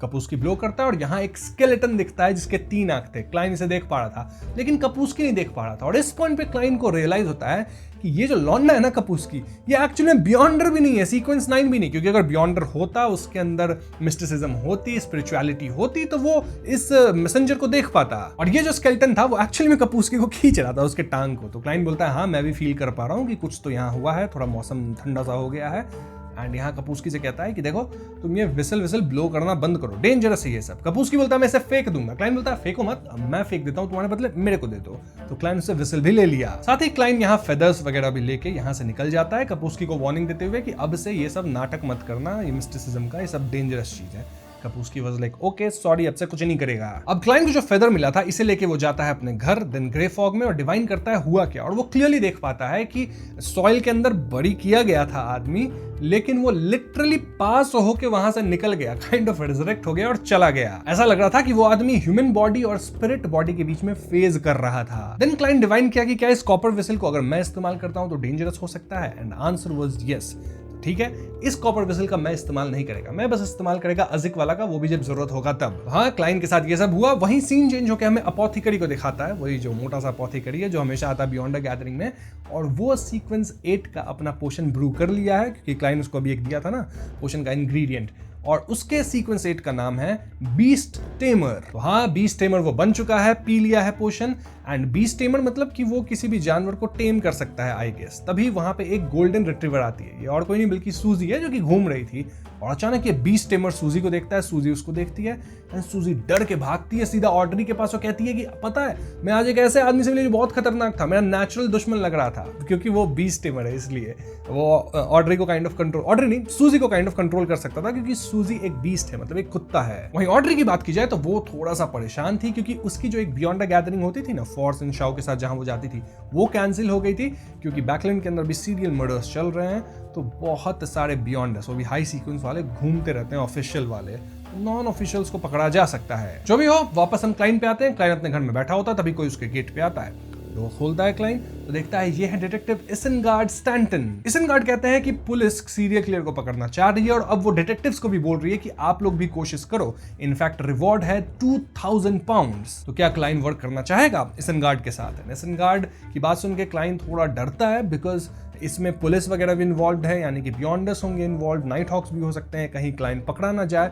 बट फिर सोचता है कि मैं जो है ना थोड़े दूर दूर से ही काम करूंगा, बियॉन्डर से कांटेक्ट नहीं करूंगा और इस केस को ले सकता हूं। तो हाँ, इसनगार्ड के मनाने से क्लाइंट फाइनली मान जाता है। तो इसनगार्ड अपने घर पे क्लाइंट को लेके चलते हैं, और यहाँ पे ऑलमोस्ट 12 डिटेक्टिव्स थे। जी हाँ, सबको इसनगार्ड बुलाए थे ताकि सब मिलके काम कर सके, और जहां तक बात रिवॉर्ड की है तो जो कुछ भी रिवॉर्ड मिलेगा वो सब में बांट दिया जाएगा, उस बेसिस पे कि कौन कितना कंट्रीब्यूशन किया है। यहाँ क्लाइंट को डिटेक्टिव स्टुअर्ट और कसलाना भी मिल जाते हैं, याद है ना, ये लोग भी अडोल को बचाने के लिए वहां पे थे। तो हाँ, ये दोनों भी क्लाइंट को इधर मिलते हैं। तो बातें शुरू होती है और डिटेक्टिव्स कहना शुरू करते हैं कि देखो, जो कोई भी क्रिमिनल है वो इन लड़कियों को जानता है, क्योंकि वो स्पेसिफिकली ऐसी ही लड़कियों को पकड़ा है जो कि पहले स्ट्रीट गर्ल्स हुआ करती थी। और यहाँ क्लाइंट मन में सोच रहा है कि अरे बेवकूफ हो, ये जो क्रिमिनल है वो एक्चुअली में बियॉन्डर है, और उसको जानने की जरूरत नहीं, वो पता कर लेता होगा, देख के ऐसा कुछ पावर होगा उस बियॉन्डर के पास। नाउ क्लाइंट यहाँ अपनी एक थियरी रखता है कि देखो, जो कोई भी क्रिमिनल है, जो कोई भी सीरियल मर्डरर है, वो एक्चुअली ऐसा तो है नहीं कि पहली बार ऐसा कर रहा है और इतना क्लीनली औरतों को खत्म कर रहा है, उनके ऑर्गन्स वगैरह को खा जा रहा है और व्हाटएवर। जरूर वो पहले भी इस चीज पे प्रैक्टिस किया होगा, लोगों को मारा होगा। तो अगर हम पिछले 20 साल के रिकॉर्ड्स को चेक करते हैं तो हमें वहां कुछ ऐसे सीरियल किलिंग्स मिल सकते हैं जिनसे हम पैटर्न बना सकते हैं, वहां किन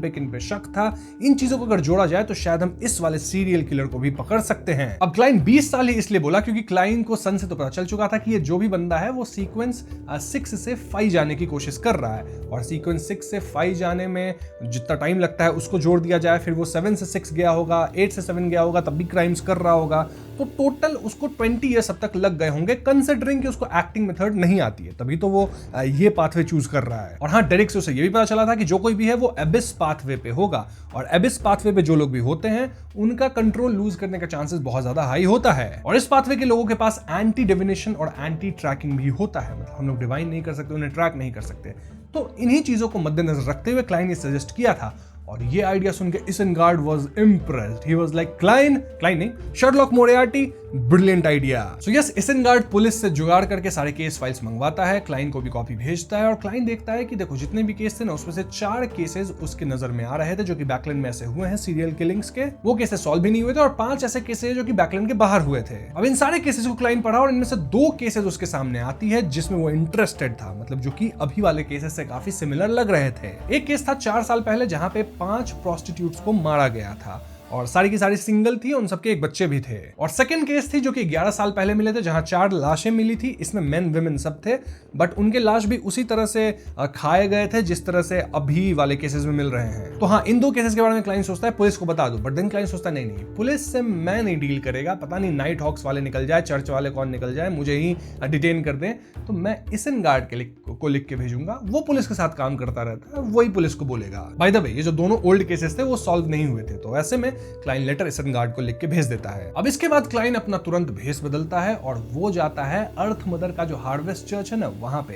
क्योंकि वहां उसे मिलना है बिशप उत्रावस्की से। तो क्लाइन चर्च के अंदर पीछे से घुसता है और वो देखता है बिशप जो है वो अपना प्रार्थना कर रहे हैं।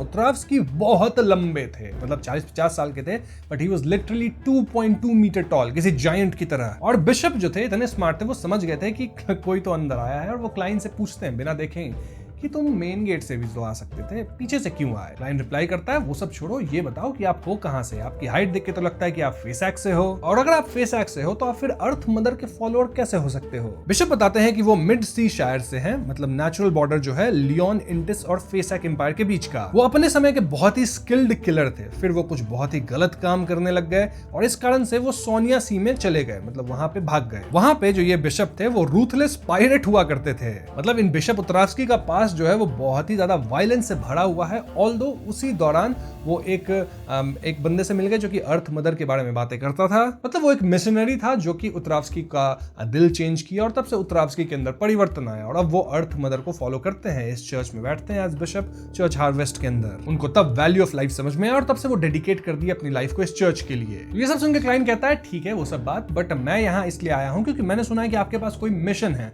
अगर मैं उस मिशन को कंप्लीट कर दूं तो आप मुझे अपोथेकेरी का फॉर्मूला देंगे।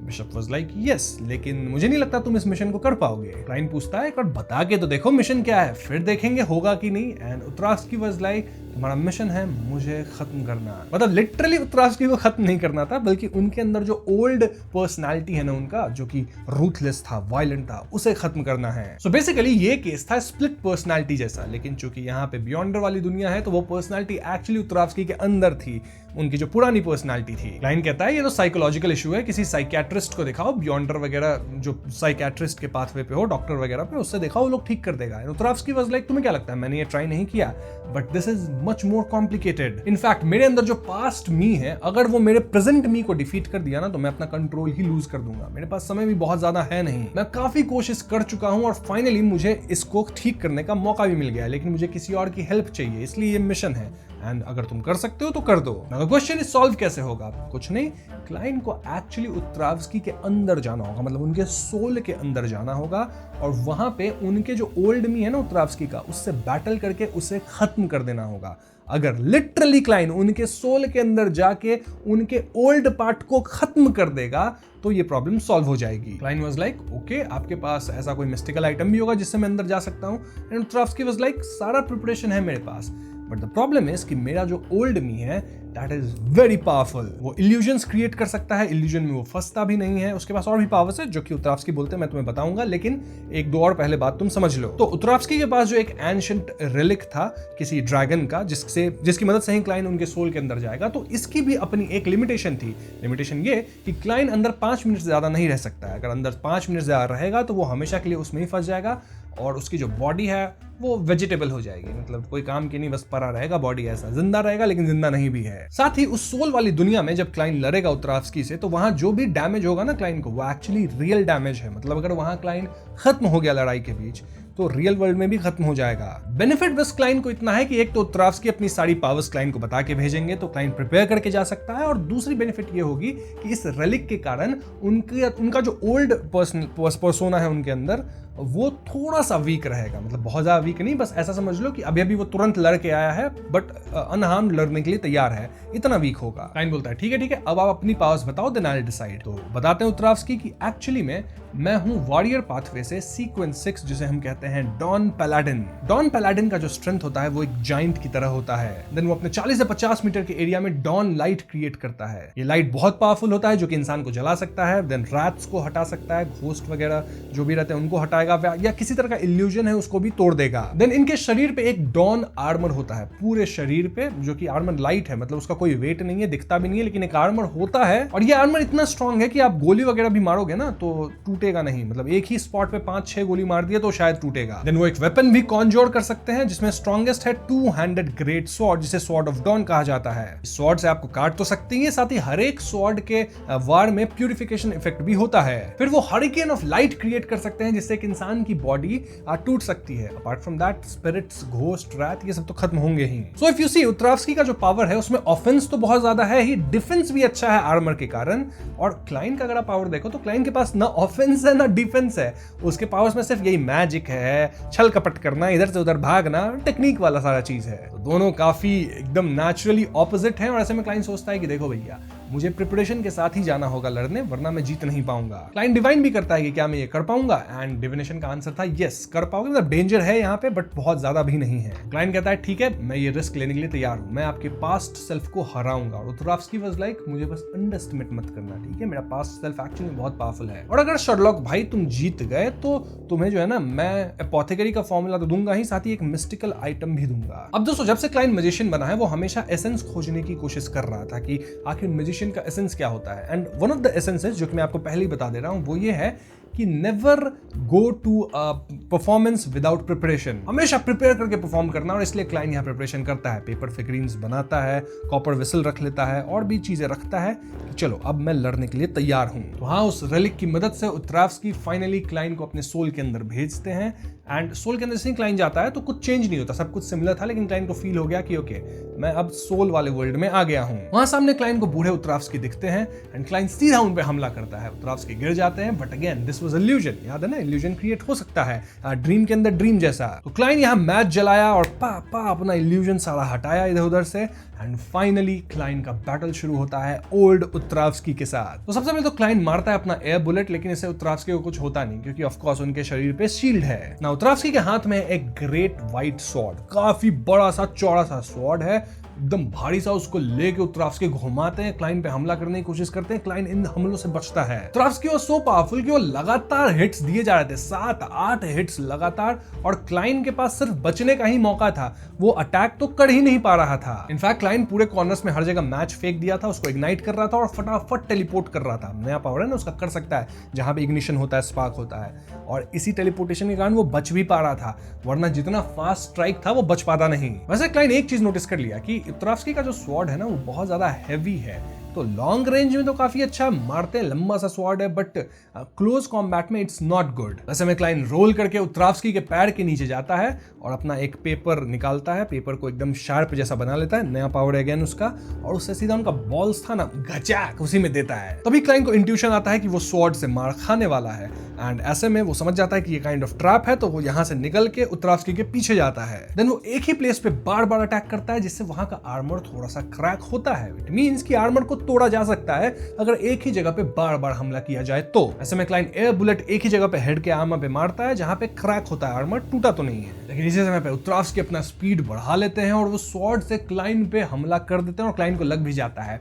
लेकिन अगेन क्लाइन का न्यू पावर, वो एक्चुअली पेपर सब्स्टिट्यूट निकाल देता है, तो वो जो लगता है वो पेपर सब्स्टिट्यूट को लगता है। क्लाइन सामने वो ले आया था और खुद क्लाइन कहीं और टेलीपोर्ट करके निकलता है। ये पावर पसंद आई मुझे। देन क्लाइन एक पेपर से विप बनाया और विप से दूर से उत्तरावस्की को मारना शुरू किया, चट चट दे रहा है वहां से। देन क्लाइन फायर अटैक करके उत्तरावस्की के पैर को भी बर्न कर रहा था, ताकि हर जगह से अटैक हो और उत्तरावस्की थोड़ा सा विचलित हो, ताकि क्लाइन को एक मौका मिले। लेकिन उत्तरावस्की तो खुद फास्ट था, वो हरिकेन ऑफ लाइट पावर्स वगैरह का इस्तेमाल करके क्लाइन को जलाता है, बट अगेन क्लाइन वहां पेपर फिगरीन से अपने आप को सब्स्टिट्यूट कर लिया था, तो बच गया। जब भी क्लाइन का पेपर फिगरीन मरता है ना, तो वो पेपर रेड होके गिर जाता है। अब यहाँ पे क्लाइन के पास जितने मैचेस थे सबको वो एक साथ जलाता है, जिससे कि एक्सप्लोजन काइंड ऑफ क्रिएट हो। तो उत्तरावस्की को लगता है ठीक है, एक्सप्लोजन कर रहा है, इससे हमला किया, और फ्लेम का हमला करेगा क्योंकि क्लाइन आवाज निकालता है, मतलब स्नैप किया ऐसे फिंगर क्लाइन, तो उनको लगता है कि वो हमला करने वाला है आग का। लेकिन क्लाइन स्नैप करके एयर बुलेट भी मार सकता है, ये बात उत्तरावस्की को पता नहीं था, और इसी फ्लेम के पीछे से एयर बुलेट मारता है क्लाइन, जो कि सीधा सर पे लगता है। क्रैक तो था ही और भी वो टूटता है। एंड इसी मौका को पाके क्लाइन लगातार 5-6 बुलेट सेम जगह पे सर पे ठोक देता है। इससे हुआ ये कि आर्मर टूट गया और फाइनली एक गोली सर में लग जाती है, जिससे उत्तरावस्की खत्म। एंड फ्लेम से क्लाइन उत्तरावस्की की बॉडी को वहीं पे बरी कर देता है। एंड देन जो रियल उत्तरावस्की हैं, जो कि चर्च में है, वो क्लाइन को उस स्पिरिट वर्ल्ड से निकालते हैं। So yes, mission was successful. So उत्तरावस्की वाज वेरी हैप्पी कि क्लाइन उनके ओल्ड सेल्फ को मार दिया है, उनकी प्रॉब्लम को ठीक कर दिया है। और क्लाइन बोलता है कि नहीं, मैं नहीं मार पाता अगर आप अपने सारे पावर्स, अपनी सारी कमजोरियां मुझे नहीं बता दिए होते। साथ ही आपका जो मिस्टिकल आइटम था उसकी वजह से कहीं ना कहीं आपका जो ओल्ड सेल्फ था वो वीक था, वरना सीक्वेंस 6 है वो, मैं उसे शायद नहीं जीत पाता। एंड अगेन क्लाइन यहाँ फिर से कोर कॉन्सेप्ट ऑफ मैजिशियन को पकड़ लेता है, विच वाज कि मैजिशियन कभी भी बिना प्रिपेयर होके परफॉर्मेंस नहीं करता।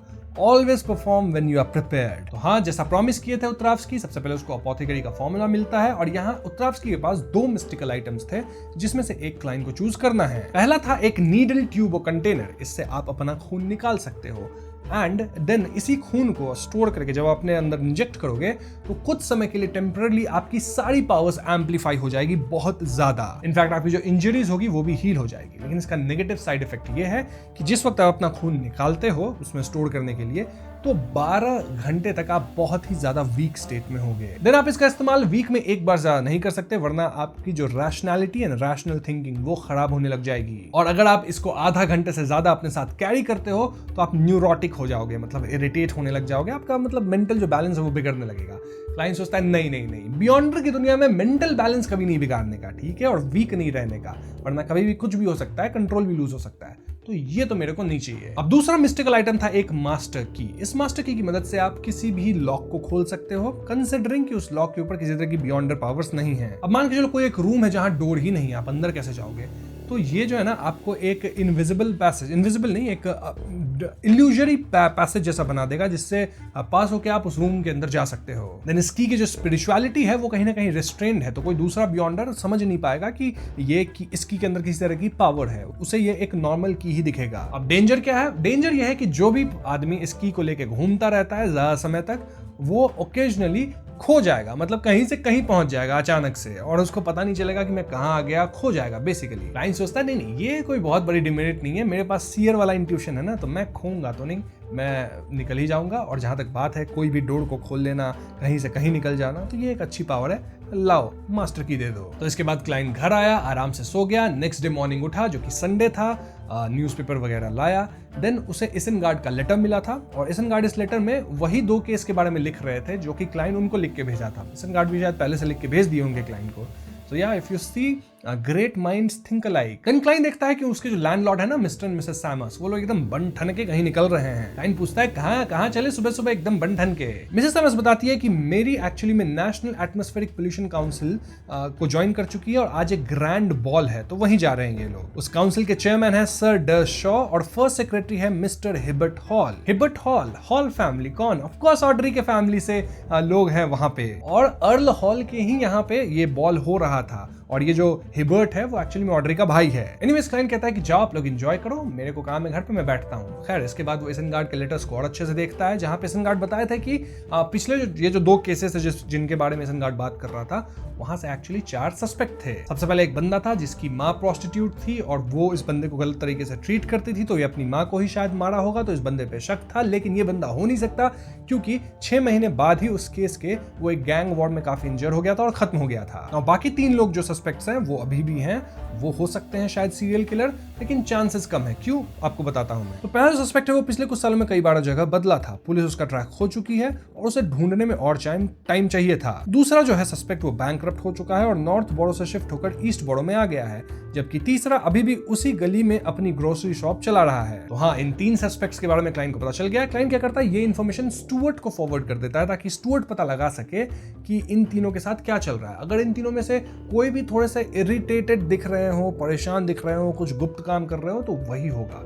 बट जैसा डिस्क्रिप्शन तीनों का मिला है, लग नहीं रहा कि इनमें से कोई भी हो सकता है एक्चुअली में किलर, क्योंकि तीनों बहुत ही नॉर्मल गरीब वाली लाइफ जी रहे थे। Anyways, coming back to Audrey, well उसके पिताजी जो अर्ल हॉल हैं उनके यहाँ पार्टी चल रही है ऑफ कोर्स, एंड यहाँ पे वो बात करते हैं ऑड्री के भाई से। ऑफ कोर्स हिबर्ट हॉल की मैं बात कर रहा हूँ, तो उनसे बातचीत करते हैं एंड ऑड्री के पिता यहाँ हिबर्ट को बता रहे थे कि देखो भाई, हमें पॉलिटिक्स, हम भले ही बहुत अमीर हैं, नोबल फैमिली से हैं, लेकिन हमें पॉलिटिक्स में भी जाना होता है क्योंकि पावर्स हर जगह होनी चाहिए। अगर आप पॉलिटिकली स्ट्रांग नहीं हुए तो फ्यूचर में चल के आप वीक हो जाओगे, आप अपने फॉर्च्यून को खो दोगे। सो इवन इफ पॉलिटिक्स में आने के बाद थोड़ी बहुत लॉसेस हो जाती है आपको, तो वो चलेगा, लेकिन पॉलिटिक्स में होना चाहिए, ऐसे काउंसिल का मेंबर्स बनना चाहिए। और कोई काम अगर आपको आता नहीं है तो आपके नीचे बहुत सारे लोग हैं जो कि वो काम करेंगे, नाम इंपॉर्टेंट है होना, ठीक है।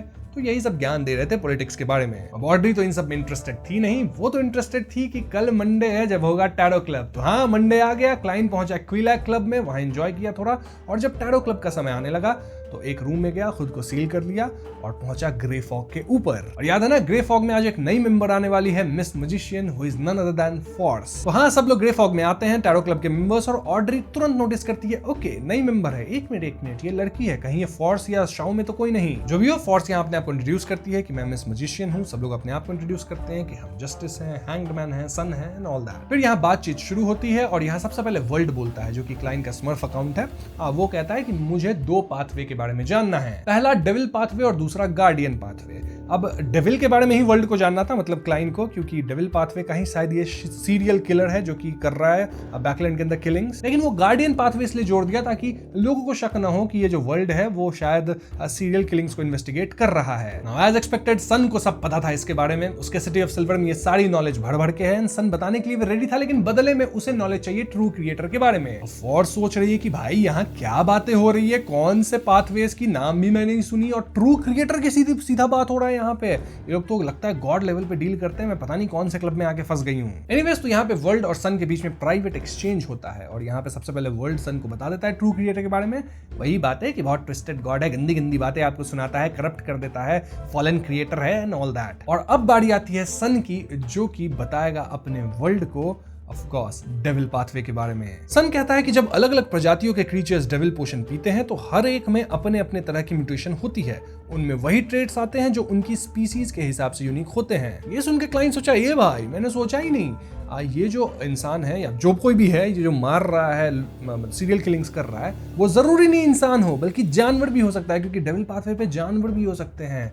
इस डायरेक्शन में तो कभी मैंने सोचा ही नहीं। डेविल का सबसे खौफनाक पहलू यह है कि अगर तुम बहुत कम टाइम में उस पर जानलेवा नुकसान पहुंचा सकते हो और एक्चुअली वो करने का इरादा रखते हो, तो डेविल उस डेंजर को पहले ही महसूस कर लेता है। मतलब डेविल समझ लेता है कि खतरा कहां से आ रहा है और कौन उसके पीछे है, फिर वो स्पेसिफिकली उन लोगों को मारने या उनसे बदला लेने की कोशिश करता है। ये टाइम कुछ मिनट से लेकर 1 दिन तक का हो सकता है, और हर डेविल की इंस्टिंक्ट जो होती है वो अलग होती है। सारे डेविल्स अपने शरीर को जाइगेंटिफाई कर सकते हैं, बड़ा कर सकते हैं, जिससे वो बंदिशों से छुटकारा पा जाते हैं, और उनकी स्ट्रेंथ और स्पीड टेम्पररी बढ़ जाती है। उनकी स्किन म्यूटेबल होती है, जैसे वो एक हार्ड आर्मर पहने हो। उनका खून और मांस डैमेज को स्लो कर देता है, और ज्यादातर पॉइजन्स उन पे असर नहीं करते, और कर्सेस या फ्लेम्स पे कुछ हद तक काम नहीं करते। उनके पास नेचुरली फ्लेम और करप्शन टाइप स्पेल्स होते हैं। वो कोल्ड ब्लडेड होते हैं, पैनिक नहीं करते, फियर फील नहीं करते, और फिजिकल कॉम्बैट में बहुत स्ट्रांग होते हैं। साथ ही साथ वो कई तरह के आइटम्स को डैमेज देने के लिए बहुत स्किलफुली यूज कर लेते हैं। लेकिन उनकी सबसे बड़ी वीकनेस ये है कि वो आसानी से कंट्रोल लूज कर जाते हैं, और अगर लूज कंट्रोल ना भी करें तो भी उनमें कोल्ड ब्लडेड और क्रूअल मैडनेस होती है। मतलब ब्लड लस्ट और मर्डरस इंटेंट होता है। ऐसे डिजायर्स उनमें बहुत ज्यादा होती हैं, जिससे उन्हें बहुत आसानी से कंट्रोल किया जा सकता है। तो यस, ये थी डेविल पाथवे की बात। इसके बाद जो सन है वो गार्डियन पाथवे की भी कुछ बातें बताता है, लेकिन क्लाइन उसमें तो इंटरेस्टेड था नहीं, सुनता भी नहीं कुछ ध्यान से। लेकिन डेविल पाथवे की सारी पावर सब कुछ समझ गया है क्लाइन। तो इस एक्सचेंज के बाद फोर्स बोलती है, वो कहती है कि मुझे फॉर्मूला चाहिए पॉथिकरी का और ट्रिक मास्टर का। वो पॉथिकरी क्यों मांगी है? क्योंकि एक तो लोगों को शक ना हो कि वो कौन से पाथवे पे है, 2 अलग अलग का मांग रही है तो पता नहीं किस पे है, और दूसरा उसे विस्काउंट ग्लाइंड को अपोथेकेरी का फॉर्मूला बेचना था, तो सोची यहां से खरीद लेते हैं सस्ते में, वहां उसको महंगा बेच देंगे। और ये 2 फॉर्मूला जैसे ही फोर्स मांगी, ऑर्डर समझ गई ये फोर्स है, ठीक है, क्योंकि इसको देना है अपोथेकेरी का फॉर्मूला ग्लाइंड को, और खुद के लिए चाहिए ट्रिक मास्टर सीक्वेंस 8। वर्ल्ड कहता है मेरे पास है अपोथेकेरी का फॉर्मूला, 230 पाउंड में दे दूंगा। यहाँ पे एक रिचुअल होता है सैक्रिफाइस का, ऑर्डर समझा देती है कैसे होता है रिचुअल, वो सैक्रिफिशियल रिचुअल कर देना, 230 पाउंड वर्ल्ड को वो दे देना और बदले में फॉर्मूला तुम्हें मिल जाएगा। और जहां तक बात है ट्रिक मास्टर फॉर्मूला की, तो वर्ल्ड कहता है कि वो मैं जुगाड़ करने की कोशिश करूंगा तुम्हारे लिए। वर्ल्ड यानी कि क्लाइंट सोच रहा होता है कि उसके पास जो मास्टर की है ना वो शायद इसी पाथवे से है, डोर पाथवे या जो भी ट्रिक मास्टर वाला जो पाथवे पे अपनी फोर्स है। तो अगर वो इस मास्टर की के बारे में डेफिनेशन कर सके तो शायद उसको ट्रिक मास्टर का फॉर्मूला मिल जाए, तो ऐसे में वो फोर्स को फॉर्मूला बेच देगा। तो हाँ, ये डील हो गया। एंड देन ऑड्री यहाँ फोर्स से पूछती है कि मिस म्यूजिशियन, क्या आपको एक्टिंग मेथड पता है? मिस म्यूजिशियन कहती है एक्टिंग मेथड, ये क्या होता है? एंड ऑड्री वाज लाइक कि मिस्टर फूल, क्या मैं उसे एक्टिंग मेथड के बारे में बताऊं? फूल कहता है तुम्हें जो करना है करो, मैं रिपीट नहीं कर रहा इस बारे में। अब ऑफ कोर्स यहाँ फूल रिपीट नहीं कर रहा क्योंकि वो ओथ ले चुका है कि वो एक्टिंग मेथड के बारे में उन लोगों को नहीं बताएगा जिन्हें नहीं पता। याद है ना, फर्स्ट बुक में ही सेसेमिर उसको ओथ लेवाए थे गॉडेस का, वो भी तो इसलिए क्लाइंट तो बोलना चाहता नहीं था। अच्छा है, ऑड्री सिखा रही है। तो ऑड्री ये इन्फॉर्मेशन 200 पाउंड के लिए देती है, मतलब 200 पाउंड लेगी फोर्स से। ऑड्री यार, फोर्स से ऐसे पैसे मत लिया करो, बट जो भी है ऑड्री बोलती है 200 पाउंड मुझे चाहिए और साथ ही ये इन्फॉर्मेशन तुम किसी और को नहीं बताओगी। तो हाँ, यहाँ ऑड्री समझा देती है एक्टिंग मेथड क्या होता है और ये सुन के फोर्स हुआ सरप्राइज और सोचती है चलो अब एक्टिंग करके मैं भी जल्दी जल्दी अपना पोजीशन बचाऊंगी। नाउ डेरिक कहता है कि मुझे आपकी दुनिया के 7 ऑर्थोडॉक्स गॉड्स के बारे में जानना है क्योंकि ये इन्फॉर्मेशन हमारे सिटी ऑफ सिल्वर में नहीं है। अब ये सुन के फोर्स वाज लाइक ये बंदा कहां से है भाई, ये कुछ दूसरी ही दुनिया से आया है क्या? इसके यहाँ 7 ऑर्थोडॉक्स गॉड्स नहीं है और ये सिटी ऑफ सिल्वर क्या है? पता नहीं ये फूल कितने बड़े आदमी है, कहां से लोगों को खींच के लाए हैं। ये डेरिक जो है ना सबको इंप्रेस करता है। अब ये जानकारी देने के लिए हर कोई तैयार था। तो डेरिक कहता है कि ठीक है, मैं ऑड्री, हैंग्ड मैन, वर्ल्ड सबसे ये जानकारी लूंगा, एक एक करके सब आप लोग बताओ और बदले में मैं आप लोग को सिटी ऑफ सिल्वर के बारे में जो भी आपके मन में सवाल है आप पूछो, मैं जवाब दूंगा। ये सारे ट्रांजैक्शंस प्राइवेट होंगे एक दूसरे से, लेकिन क्लाइंट तो सब सुन सकता है। क्लाइंट सोचता है वाह वाह वाह, आज तो बहुत इंफॉर्मेशन मिलेगा सिटी ऑफ सिल्वर का। तो हाँ, तीनों एक एक करके 7 ऑर्थोडॉक्स गॉड्स के बारे में बताते हैं। मुझे रिपीट करने की जरूरत नहीं, आप लोग भी जानते हैं उसके बारे में, बट मैं आपको ये बताऊंगा कि बदले में डेरिक क्या बताता है सिटी ऑफ सिल्वर के बारे में। तो पहला सवाल था डेविल पाथवे को लेके और डेरिक बताता है कि उसका सीक्वेंस 7 है ना, उसमें एक ऐसी पावर आती है कि बियॉन्डर के पास एंटी डिविनेशन, एंटी ट्रैकिंग वाली पावर आ जाती है। मतलब आप उनका स्पिरिट चैनलिंग ढंग से नहीं कर सकते, वो डिविनेशन को भी इंटरफियर कर सकते हैं, इसीलिए इस सीरियल किलर को पकड़ना और भी मुश्किल है। देन एल्गर पूछता है डेरिक से कि तुम मुझे creation of city of silver के बारे में बताओ। डेरिक कहता है कि ओमनीसिएंट और ओमनीपोटेंट गॉड ने सब कुछ क्रिएट किया और फिर गहरी नींद में चला गया। फिर आए giant king Ormir, dragon of imagination Ankervelt, elf king Soniatherm, vampire ancestor Lilith, devil monarch Farbuti, phoenix ancestor Grigores, mutant king Kavaster और king of demonic wolves Flegria. इनके बीच उसकी जो बची हुई अथॉरिटी थी, जो मेन क्रिएटर था ओमनीसिएंट, उसकी अथॉरिटी बांट दी गई और ये सब आसमान, जमीन और समुद्र के लॉर्ड्स बन गए। ये रियलिटी, स्पिरिट वर्ल्ड और एस्ट्रल वर्ल्ड पे रूल करते थे। ये अलग अलग रेसेस के देवता थे और असली पुराने जमाने के एंशिएंट गॉड्स माने जाते थे। अब सुनने में इन्फॉर्मेशन काफी सिंपल सी है, लेकिन क्लाइन के कान खड़े हो जाते हैं क्योंकि यहाँ नाम था फ्लेग्रिया का। याद है ना, क्लाइन को हमेशा सुनाई देता है हॉर्नेशियस फ्लेग्रिया। एनीवेज, आगे सन बताता है कि कुछ उनमें से आपस की लड़ाई में ही खत्म हो गए और कुछ का अथॉरिटी तब छीन लिया गया जब सब कुछ क्रिएट करने वाला सर्वशक्तिमान और सर्वज्ञानी गॉड अपनी नींद से जाग उठा, मतलब वही ओमनीसिएंट, ओमनीपोटेंट गॉड। तो हाँ, ये इन्फॉर्मेशन सुनने के बाद वर्ल्ड की बारी है और वर्ल्ड तुरंत पूछता है कि ये फ्लैग्रिया के बारे में मुझे बताओ। डेरिक कहता है कि उसे ज्यादा नहीं पता, लेकिन he is also known as annihilation demonic wolf and evernight demonic wolf. ये सुन के क्लाइंट सोचता है कि नेशन ऑफ द एवरनाइट, जो हॉर्नेशियस माउंटेन रेंज के टॉप पर है, वो ruler of the Evernight, mother of the sky को मानता था। क्या इसका कोई कनेक्शन एवरनाइट डेमोनिक वुल्फ फ्लेग्रिया से है? जो इल्यूजरी रेविंग्स क्लाइंट को सुनाई देती है, वो हॉर्नेशियस फ्लेग्रिया वाली, क्या वो इसी से जुड़ी हुई है? एंशिएंट गॉड फ्लेग्रिया, जो कि एवरनाइट डेमोनिक वुल्फ था, उसका क्या रिलेशन हो सकता है करंट गॉडेस से? रोजेल के हिसाब से सीक्वेंस 0 एक ट्रू गॉड होता है और हर सीक्वेंस में सिर्फ एक ही सीक्वेंस 0 हो सकता है। क्या गॉडेस ने एवरनाइट डेमोनिक वुल्फ की अथॉरिटी इनहेरिट की? क्या वो वैसे पुरानी डीटी नहीं थी जैसे वो क्लेम करती है, या क्रिएटर की आई भी नहीं थी? हाँ, एक सर्कमस्टेंशियल क्लू है जो प्रूफ नहीं माना जा सकता। Life school of thought crimson moon को मानता है, जो क्रिएटर की आई से इवॉल्व हुआ, लेकिन वो एवरनाइट गॉडेस को नहीं मानते। तो ये सारी चीजें क्लाइंट सोच रहा होता है। तभी वो जो था अपना डेरिक, वो वर्ल्ड से कहता है कि देखो, फ्लेग्रिया के बारे में मैं तुम्हें ज्यादा कुछ बता नहीं पाया, तो तुम कोई और क्वेश्चन मेरे से पूछ लो। ऐसे में वर्ल्ड जो है वो पूछता है डेरिक से कि देखो, मैं एक बंदे से मिला था, बंदा जान के बोलता है, लेकिन वो बात कर रहा है मिस शैरन का। तो हाँ, वो बेसिकली मिस शैरन की पावर्स बताता है, सेइंग कि उस बंदे के पास ऐसी पावर्स थी, वो ज़ॉम्बीज को कंट्रोल कर सकता है एंड देन वो गायब हो सकता था एंड ऑल दैट। तो ये कौन सा पाथवे है? ये सुनकर डेरिक वाज लाइक कि वो जो भी बंदा था वो आइदर डेविल है या फिर म्यूटेंट है। Mutants different types of monsters होते हैं जो कि ह्यूमन से ही इवॉल्व होते हैं और वो सब मिलाकर एक पूरा बियॉन्ड अ पाथवे बना देते हैं। मतलब म्यूटेंट जो पाथवे है उसमें डिफरेंट मॉन्स्टर्स ही होते हैं, लेकिन अब वो एक पूरा प्रॉपर पाथवे बन गया है। इसलिए आम लोग भी पोशन पी के म्यूटेंट्स अब बन सकते हैं। इसका सीक्वेंस 9 है प्रिजनर। अब ये सुनते क्लाइंट को याद आता है कि एक minute, Rose School of Thought के पास यही वाला सीक्वेंस है ना, वो लोग तो ब्लड सैक्रिफाइस वगैरह करते हैं, तो क्या मिस शैरन भी रोज स्कूल ऑफ थॉट से है? क्या वो भी ऐसे गंदे गंदे काम पास्ट में करी होगी? वहां इन सवाल जवाब के बाद फाइनली गैदरिंग एंड होता है और यहाँ क्लाइन को काफी सारी इंफॉर्मेशन मिल गई है। आप भी समझ रहे होंगे ये बात। तो गैदरिंग खत्म होने के बाद क्लाइन ग्रे फॉग से निकलता नहीं, रादर वो इस मास्टर की को लेकर डिवाइन करता है कि इसकी ओरिजिन क्या है। और ड्रीम डिविनेशन में क्लाइन को फाइनली इस मास्टर की ओरिजिन दिखती है। वो एक यंग बंदे को देखता है जो कि कह रहा था कि मैं एक्स्ट्रा ऑर्डिनरी पाथ पे जाऊंगा ताकि मैं अपनी फैमिली अब्राहम फैमिली को ग्लोरी दिला सकूं। लेकिन सडनली वो चिल्लाता है, ग्राउंड पे गिर जाता है, देन कंट्रोल लूज करके मॉन्स्टर बन जाता है। उसके अंदर साइंस ऑफ करोजन थे, उसके फ्लैशेस जो थे, पीस ऑफ फ्लैशेस, वो इधर उधर जा रहे थे। वो सब गैदर होकर स्पेक ऑफ लाइट क्रिएट करते हैं और सब कंबाइन होकर एक ब्रोकन फिंगर के साथ मिलते हैं और उसी से ये ब्रास कलर की सिंपल लुकिंग मास्टर की बनी थी। अब मैं आपको याद दिला दूं कि अब्राहम फैमिली जो थी वो एक पावरफुल एरिस्टोक्रेटिक फैमिली थी ऑफ द टूडोर डायनेस्टी। ये सब फोर्थ एपॉक की बात है। इट वाज सेड कि उनके पास जो बियॉन्डर पाथवे था वो अप्रेंटिस था, लेकिन very likely it was incomplete. और इसी पाथवे पे अपनी मजिशियन भी है। तो क्लाइन सोचता है कि ठीक है, इस मास्टर की के बारे में ना उत्तरावस्की से ही जाके पूछते हैं कि उनको ये मिला कहां से, वहां से कुछ क्लू हमें मिल सकता है और वहां से शायद मैं अब्राहम फैमिली के बारे में जान सकूं। फिर मैं जान सकूं मिस्टर डोर कौन है, क्यों सुनाई देती है इनके सीक्वेंस वालों को, मतलब अब्राहम फैमिली वालों को आवाजें जो कि फोर्स को भी सुनाई देती है जिससे वो लोग कंट्रोल लूज करते हैं। तो हाँ, इस मिस्ट्री को सुलझाने का क्लाइन सोच लेता है। फिर इसके बाद क्लाइन रियल वर्ल्ड में आता है और सबसे पहले वो लेटर लिखता है इसनगार्ड को। जी हाँ, इसमें वो लिखता है कि देखो, जो कोई भी किलर है वो एक्सपीरियंस्ड है, ऐसा नहीं कि वो किलिंग अभी शुरू किया है। तो हो सकता है पहले वो एनिमल्स पे ये किलिंग ट्राई करता होगा। तो हमें ये भी देखना होगा कि कहीं ये एनिमल से किसी तरह का यहाँ लिंक तो नहीं। अब क्लाइन डायरेक्टली नहीं बोलता कि किलर खुद एनिमल हो सकता है, क्योंकि ये बस हिंट देना चाहता था क्लाइन। इतना डायरेक्टली अगर सारी बातें वो बता देगा ना तो फिर शक हो जाएगा कि बंदे में कुछ तो बात है। तो इसीलिए क्लाइन एनिमल वाला एक पॉइंट लाके इसनगार्ड को लेटर लिख देता है ताकि लोगों का दिमाग एटलीस्ट उस चीज पे जाए। इसके बाद क्लाइन गया बाहर, वहां लॉर्ड जर्गन था। वो क्लाइन को बुलाया, क्लाइन आ जाओ जाओ, थोड़ा गप्पे मारते हैं। खाना पीना खिलाया क्लाइन को। देन खा पी के क्लाइन सीधा गया चर्च ऑफ हार्वेस्ट में, वहां उत्तरावस्की से मिलने गया। वहां क्लाइन देखता है कि चर्च का बेसमेंट का डोर लॉक था और अंदर से कोई चिल्ला रहा था, डोर नॉक कर रहा था और उत्तरावस्की डोर खोल नहीं रहे थे।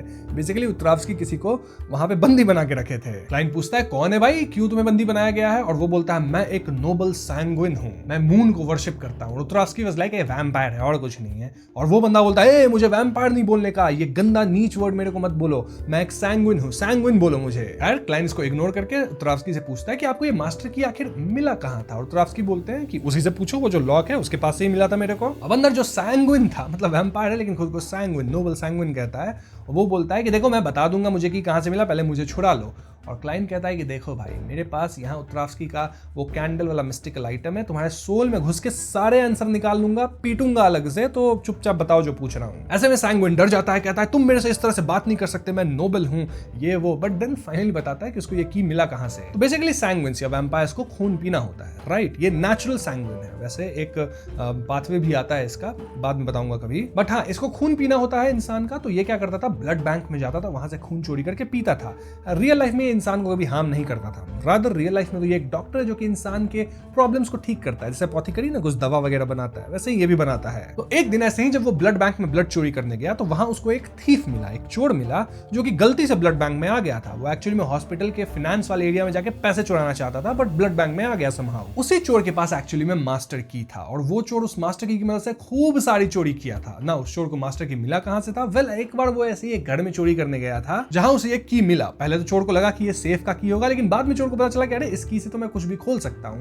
तो हाँ, उसी चोर से जो है ना ये सैंग्विन की ले लिया था। वैसे चोर बताया था कि इस की के कारण कई बार मैं खो भी जाता हूं, इसका साइड इफेक्ट की का यही है। तो क्लाइन पूछता है वो कौन सा घर था जहां वो चोर चोरी कर रहा था। सैंग्विन उसे एक पता बताता है। क्लाइन वाज लाइक देख भाई, मैं हूं सीयर, मतलब बोलता नहीं है सीयर हूं, बट उसको इंट्यूशन आ जाता है कि झूठ बोल रहा है। बोलता है झूठ मत बोल, सच सच पता बता वरना घुसंड लगेगा। ऐसे में सैंग्विन बता देता है कि एक एरिया है साउथ ऑफ द ब्रिज, 32 वर्दी स्ट्रीट करके है, वहीं के घर से चोरी किया था वो चोर। सैंग्विन अपना नाम एमिलिन वाइट बताता है। इस बंदे को आप याद रखना, काफी इंपॉर्टेंट बंदा, फनी सा बंदा है बट अच्छा बंदा है, ठीक है?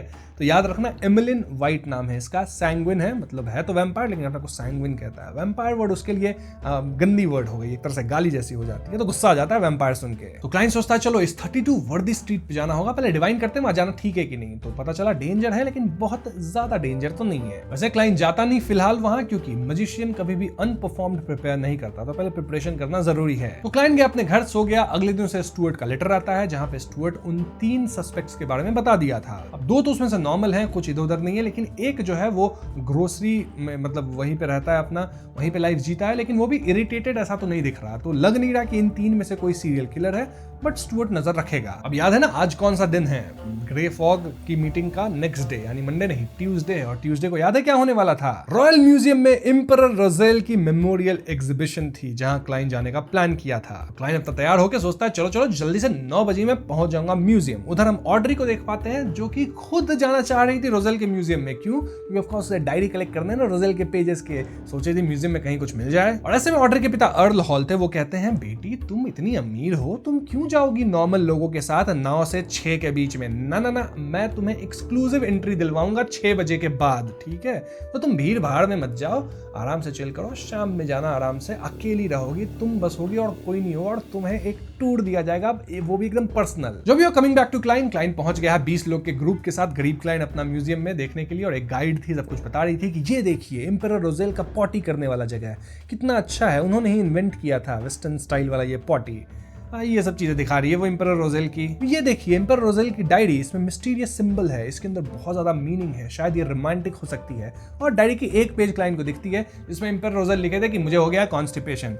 ये रोमांस है और ये मिस्टीरियस चीज लिख रहे थे एम्परर रोजेल डायरी में। Then emperor Roselle church of craftsmanship join करने की भी बात कर रहे थे उसमें। देन यहाँ एम्परर रोजेल के इन्वेंशंस दिखाए जाते हैं, जैसे उन्होंने इन्वेंट किया था चेस इस वर्ल्ड के अंदर, चाइनीज चेस, मतलब सब हमारे यहाँ से टाप के एम्परर रोजेल यहाँ पे इन्वेंट कर रहे थे। लिटरली बंदा जो है ना नोवेल तक लिख दिया इस वर्ल्ड के अंदर, प्राइड एंड प्रेजुडिस, पता नहीं कौन कौन से novel, Romeo and Juliet I guess, ऐसे ऐसा नोवेल, प्राइड एंड प्रेजुडिस नहीं, रोमियो एंड जूलियट लिख दिया है। तो एम्परर रोजेल सब कुछ टाप लिया है हमारी दुनिया से, और यहाँ पे वो हर चीज का ही, उसके अंदर हर चीज है। वो साइंटिस्ट है, वो रोमांटिक है, वो किताबें लिखता है, ये बनाता है, वो बनाता है। और ये सब सुन के क्लाइन इरिटेट होने लगा कि भाई कितना टापा है ये बंदा, मैं भी उधर से ही हूँ, मैं भी कर सकता हूँ ये सब। अब इसी टूर के दौरान क्लाइन को वहां पे एक लेडी दिखती है, 1.7 मीटर टॉल थी, जो कि डिस्प्ले कैबिनेट के पास थी, वहां से मूव नहीं हो रही थी। इसके बाद जो गाइड थी वो क्लाइन और बाकी 20 लोगों को लेके जाती है एम्परर रोजेल के स्टडी में, मतलब उनका एक स्टडी जैसा रिक्रिएट किया गया था जहां एम्परर रोजेल बैठते थे, एंड वहां पे कई सारी चीजें होती थी उनकी पढ़ने लिखने की। यहाँ पे क्लाइन को एम्परर रोजेल के ढेर सारे मैन्युस्क्रिप्ट्स दिखते हैं, यानी बुक्स वगैरह। और याद है ना बुकमार्क के अंदर क्या है? बुकमार्क के अंदर है एक ब्लास्फेमी कार्ड। तो क्या यहाँ पे ब्लास्फेमी कार्ड है? क्लाइन इस बात से काफी एक्साइटेड हो जाता है। ऑफ कोर्स इस ब्लास्फेमी कार्ड को ना तो आप ट्रैक कर सकते हैं ना डिवाइन कर सकते हैं, क्योंकि अगर ऐसा होता तो चर्च वाले कब का निकाल चुके होते ये सारी चीजें। क्लाइन यहाँ गाइड से पूछता है कि यहाँ जितनी भी किताबें वगैरह सब ओरिजिनल है क्या? एंड गाइड जो थी वो प्राउडली कहती है हाँ सब ओरिजिनल है। क्लाइन मन ही मन सोचता है वेरी नाइस, अब यहाँ जितनी बुक मार्क्स है सबको मैं चेक करूंगा, कहीं से कुछ हिंट मिल जाए बस कि क्या ओरिजिनल है, बस कार्ड ऑफ ब्लास्फेमी चाहिए मेरे को एक। नाउ एम्परर रोजेल की डायरी को पढ़ के क्लाइन जितना उन्हें समझ पाया था, वो जानता था कि एम्परर रोजेल जो है ना अपने आप को कुछ ज्यादा ही काबिल समझते हैं। वो जानबूझकर एक ऐसी जगह पे कार्ड को छिपाए होंगे जहां पे कोई सोच भी नहीं सकता और एकदम उनके आंखों के सामने होगा। एंड ऑफ कोर्स वो जो कुछ भी किताब होगा उसके अंदर बहुत सारे इंपॉर्टेंट नॉलेज होगी, एटलीस्ट एम्परर रोजेल के पॉइंट ऑफ व्यू से, भले वर्ल्ड के पॉइंट ऑफ व्यू से नहीं। और सारे बुक को देखता है क्लाइन, सब ऑर्डिनरी बुक्स ही थे, कुछ ऐसे खास नहीं थे, except for one which was manuscript of creativity. Klein को लगता है इसके अंदर जो बुक मार्क है ना वही हो सकता है ब्लास्फेमी का कार्ड। तो अब क्लाइन को पता करना था कि इस बुक के अंदर जो बुक मार्क है वो वाकई में क्या ब्लास्फेमी का कार्ड है। अब यहाँ सब के रहते तो क्लाइन पता नहीं कर सकता था, प्लस क्लाइन को पता भी नहीं था ना कि कार्ड के बारे में पता कैसे करे, ना डिविनेशन हो सकता है उस पे, ना ही किसी तरह का ट्रैकिंग हो सकता है, कुछ आप स्पेल यूज नहीं कर सकते, तो क्या करें। वैसे अगर सपोज ये ब्लास्फेमी का कार्ड है तो क्लाइन इसे चुराने का सोच रहा था। अब चुराना ज्यादा मुश्किल नहीं होगा क्योंकि यहाँ की सिक्योरिटी उतनी टाइट नहीं है, बियॉन्डर्स वगैरह हैं बट बहुत टाइट तो नहीं है सिक्योरिटी। और ऐसे भी अगर चर्च को पता होता कि इन बुक्स में से किसी बुकमार्क के अंदर कार्ड ऑफ ब्लास्फेमी है तो या तो वो लोग पहले ही निकाल चुके होते या फिर इन सारी चीजों को डिस्ट्रॉय कर दिए होते ताकि ये किसी के हाथ ना लगे। अगर चर्च एग्जीबिशन लगा रही है इसका मतलब चर्च को लगता है कि ये सब ऑर्डिनरी चीजें हैं, इसके अंदर कुछ ऐसा खास है नहीं। So बेसिकली अगर वाकई में इस वाले बुक के अंदर कार्ड ऑफ ब्लास्फेमी है, वो बुकमार्क अगर कार्ड ऑफ ब्लास्फेमी है, तो क्लाइन के लिए इसे चुराना बहुत ज्यादा डिफिकल्ट तो नहीं होने वाला। अब फिलहाल तो क्लाइन कुछ कर नहीं सकता था, लेकिन वो सोचता है कि ऑड्री से पूछूंगा अगर वो यहाँ अकेले आ सके तो, और उससे मैं टेस्ट करवाऊंगा कि ये कार्ड एक्चुअली ब्लास्फेमी कार्ड है या नहीं, मतलब वो बुक मार्क कैसे टेस्ट करवाऊंगा उसका भी एक आइडिया क्लाइन के मन में था। तो एक तरीका जो क्लाइन के दिमाग में था वो ये कि अगर आप इस कार्ड को डिस्ट्रॉय करने की कोशिश करोगे तो आपको कुछ अनरियल सा फील होगा, क्योंकि ये ब्लास्फेमी कार्ड है, ऐसे ही डिस्ट्रॉय तो होगा नहीं, तो that is one way of checking. साथ ही क्लाइन को याद था कि एम्परर रोजेल अपनी डायरी में एक बार जोक किए थे कि my fortune is yours for the taking but you'll have to find it first. I left everything I own at the ends of the fog sea. Of course ये line One Piece से है, ठीक है ना। तो हो सकता है कार्ड को एक्टिवेट करने का जो चांट होगा ना वो अर्मेस में या ओल्ड अर्मेस में वन पीस हो सकता है। बट अगर ये चांट वन पीस है तो फिर ऐसे में सिर्फ एक ट्रांसमाइग्रेटर ही इसको डिकोड कर सकता है, क्योंकि वन पीस तो हमारी दुनिया में है ना एनीमे, तो वन पीस नहीं होगा। ऐसा कुछ होगा जो कि इस वर्ल्ड के लोग भी उसको डिकोड कर सकते हैं, क्योंकि एम्परर रोजेल लिखे थे कि वो चाहते हैं कि ये कार्ड किसी को ऐसे रैंडमली मिल जाए। इफ नॉट वन पीस तो शायद किंग ऑफ पायरेट्स हो सकता है। तो अगर इस कार्ड को डिस्ट्रॉय करने की कोशिश किया जाए और एंशिएंट अर्मेस में किंग ऑफ पायरेट्स बोला जाए तो ये कार्ड रेजिस्ट करेगा और इससे पता चल जाएगा कि एक्चुअली में this is a blasphemy card. तो इस तरह से इस बुकमार्क को चेक करना है। तो हाँ, क्लाइन तुरंत कहता है कि मुझे आ रहा है वॉशरूम, ठीक है, और जाके सबसे पहले इस एरिया को पूरा चेक करता है कि यहाँ पैसेज कैसे है, ताकि जब चोरी करने में आऊं तो भाग सकूं। देन ग्रे फॉग में जाता है बाथरूम के अंदर और तुरंत ऑड्री को बता देता है कि मतलब अपने ब्लेसेड की तरफ से बात करता है कि देखो तुम्हें मुझे 5000 पाउंड्स देने थे, याद है ना वो किलिंगॉस वाले केस में, तो उसमें से तुम 500 घटा दो और बदले में तुम मेरा एक काम करो कि तुम जाना रोजेल के यहाँ जो म्यूजियम लगा है और वहां पे उस पर्टिकुलर बुक का वो बुक मार्क उठाना, उसको डिस्ट्रॉय करने की कोशिश करना और साथ ही में एंशिएंट अर्मेस में किंग ऑफ पायरेट्स कहना। अगर उससे कुछ रिएक्शन आता है तो बताना, अगर कोई रिएक्शन नहीं आता है तो 500 पाउंड जो तुमको है वो तो मिल ही जाएगा, मतलब काट लेना जो तुम्हें पेमेंट करना है। इन केस रिएक्शन आता है तो मैं तुम्हें और भी पेमेंट दूंगा। तो यस, ऑड्री को मिल चुका है एक मिशन एंड ऑड्री यहाँ आश्चर्य में थी कि अरे मैं आज ही तो जाने वाली थी एम्परर रोजेल के यहाँ, ये फूल को पता कैसे चल गया, ये अंतर्यामी है क्या फूल। ऑड्री को कौन बताए कि फूल भी बैकलैंड में ही रह रहा है और इसलिए ये कोइंसिडेंस हो गया है। एनीवेज, यहाँ ऑड्री प्लान करती है कि वो सूजी को लेके जाएगी ताकि डिस्ट्रैक्शन क्रिएट कर सके ये काम करने के लिए, और अपना एक ईयर पीस होता है ना, ईयर के नेक का ज्वेलरी जो भी उसमें शार्प एज होता है, उससे जो है ना कार्ड को डिस्ट्रॉय करने की कोशिश करेगी। So this was Audrey's plan. तो शाम 6 बजे म्यूजियम क्लोज हो जाता है, जिसके बाद ऑड्री को मिलने वाला है एक प्राइवेट टूर, अपने पिता से अरेंज करवा लिया, और ऑड्री के साथ यहाँ सूजी तो आ रही है, साथ ही विस्काउंट ग्लाइंड थे ना वो भी आ रहे हैं। अब यहाँ प्रोटेक्शन कौन दे रहा है? Well, captain of the machinery hive mind west border squad, जिनका नाम है मैक्स लिवरमोर, और वो एक मोनोक्यूल पहने हुए हैं जो कि एक सील्ड आर्टिफैक्ट है जिसका नंबर है 3-1328 और इसे कहते हैं आई ऑफ क्रिस्टल। इसकी मदद से लिवरमोर स्पिरिचुअल बॉडी को भी डायरेक्टली देख सकते हैं, साथ ही घोस्ट्स को, शैडोज को, किसी को भी, मतलब उनसे आप छिप नहीं पाओगे। हाँ, ऑड्री यहाँ ग्लाइंड के साथ आती है, इनको एक पर्सनल टूर गाइड मिल जाता है और मैक्स लिवरमोर जो है, मैक्स बंदा गार्ड, वो भी इनके साथ ही था और गाइड इन्हें एम्परर रोजेल की सारी चीजें दिखाने लगती है। और ऑड्री शुरू से ही ओवर एक्टिंग नहीं, मतलब अच्छी एक्टिंग करती है कि वो ऐसा एक्ट कर रही थी कि हर चीज में उसे एम्परर रोजेल के कुछ ज्यादा ही इंटरेस्ट है। अच्छा ये ऐसा है, अच्छा वो वैसा है, क्या मैं इसे छू सकती हूँ, क्या मैं इसे टच कर सकती हूँ, क्या मैं ये कर सकती हूँ, वो कर सकती हूँ। Of course Audrey was rich, तो वो जो गाइड थी वो बोल रही थी कुछ भी आप टच वच कर सकती हो, कोई दिक्कत नहीं है, जैसा किसी भी चीज को हार्म मत करना। तो इससे ऑड्री पहले ही एस्टैब्लिश कर दी कि वो एम्परर रोजेल में कुछ ज्यादा ही इंटरेस्टेड है। और ऐसे में ऑड्री जब उस मैन्युस्क्रिप्ट वाले कमरे में आई, एम्परर रोजेल के स्टडी में आई, वहां पे उस मैन्युस्क्रिप्ट को वो देख ली कि ठीक है इसके अंदर जो बुक मार्क है ना इस पे ही टेस्टिंग करनी है।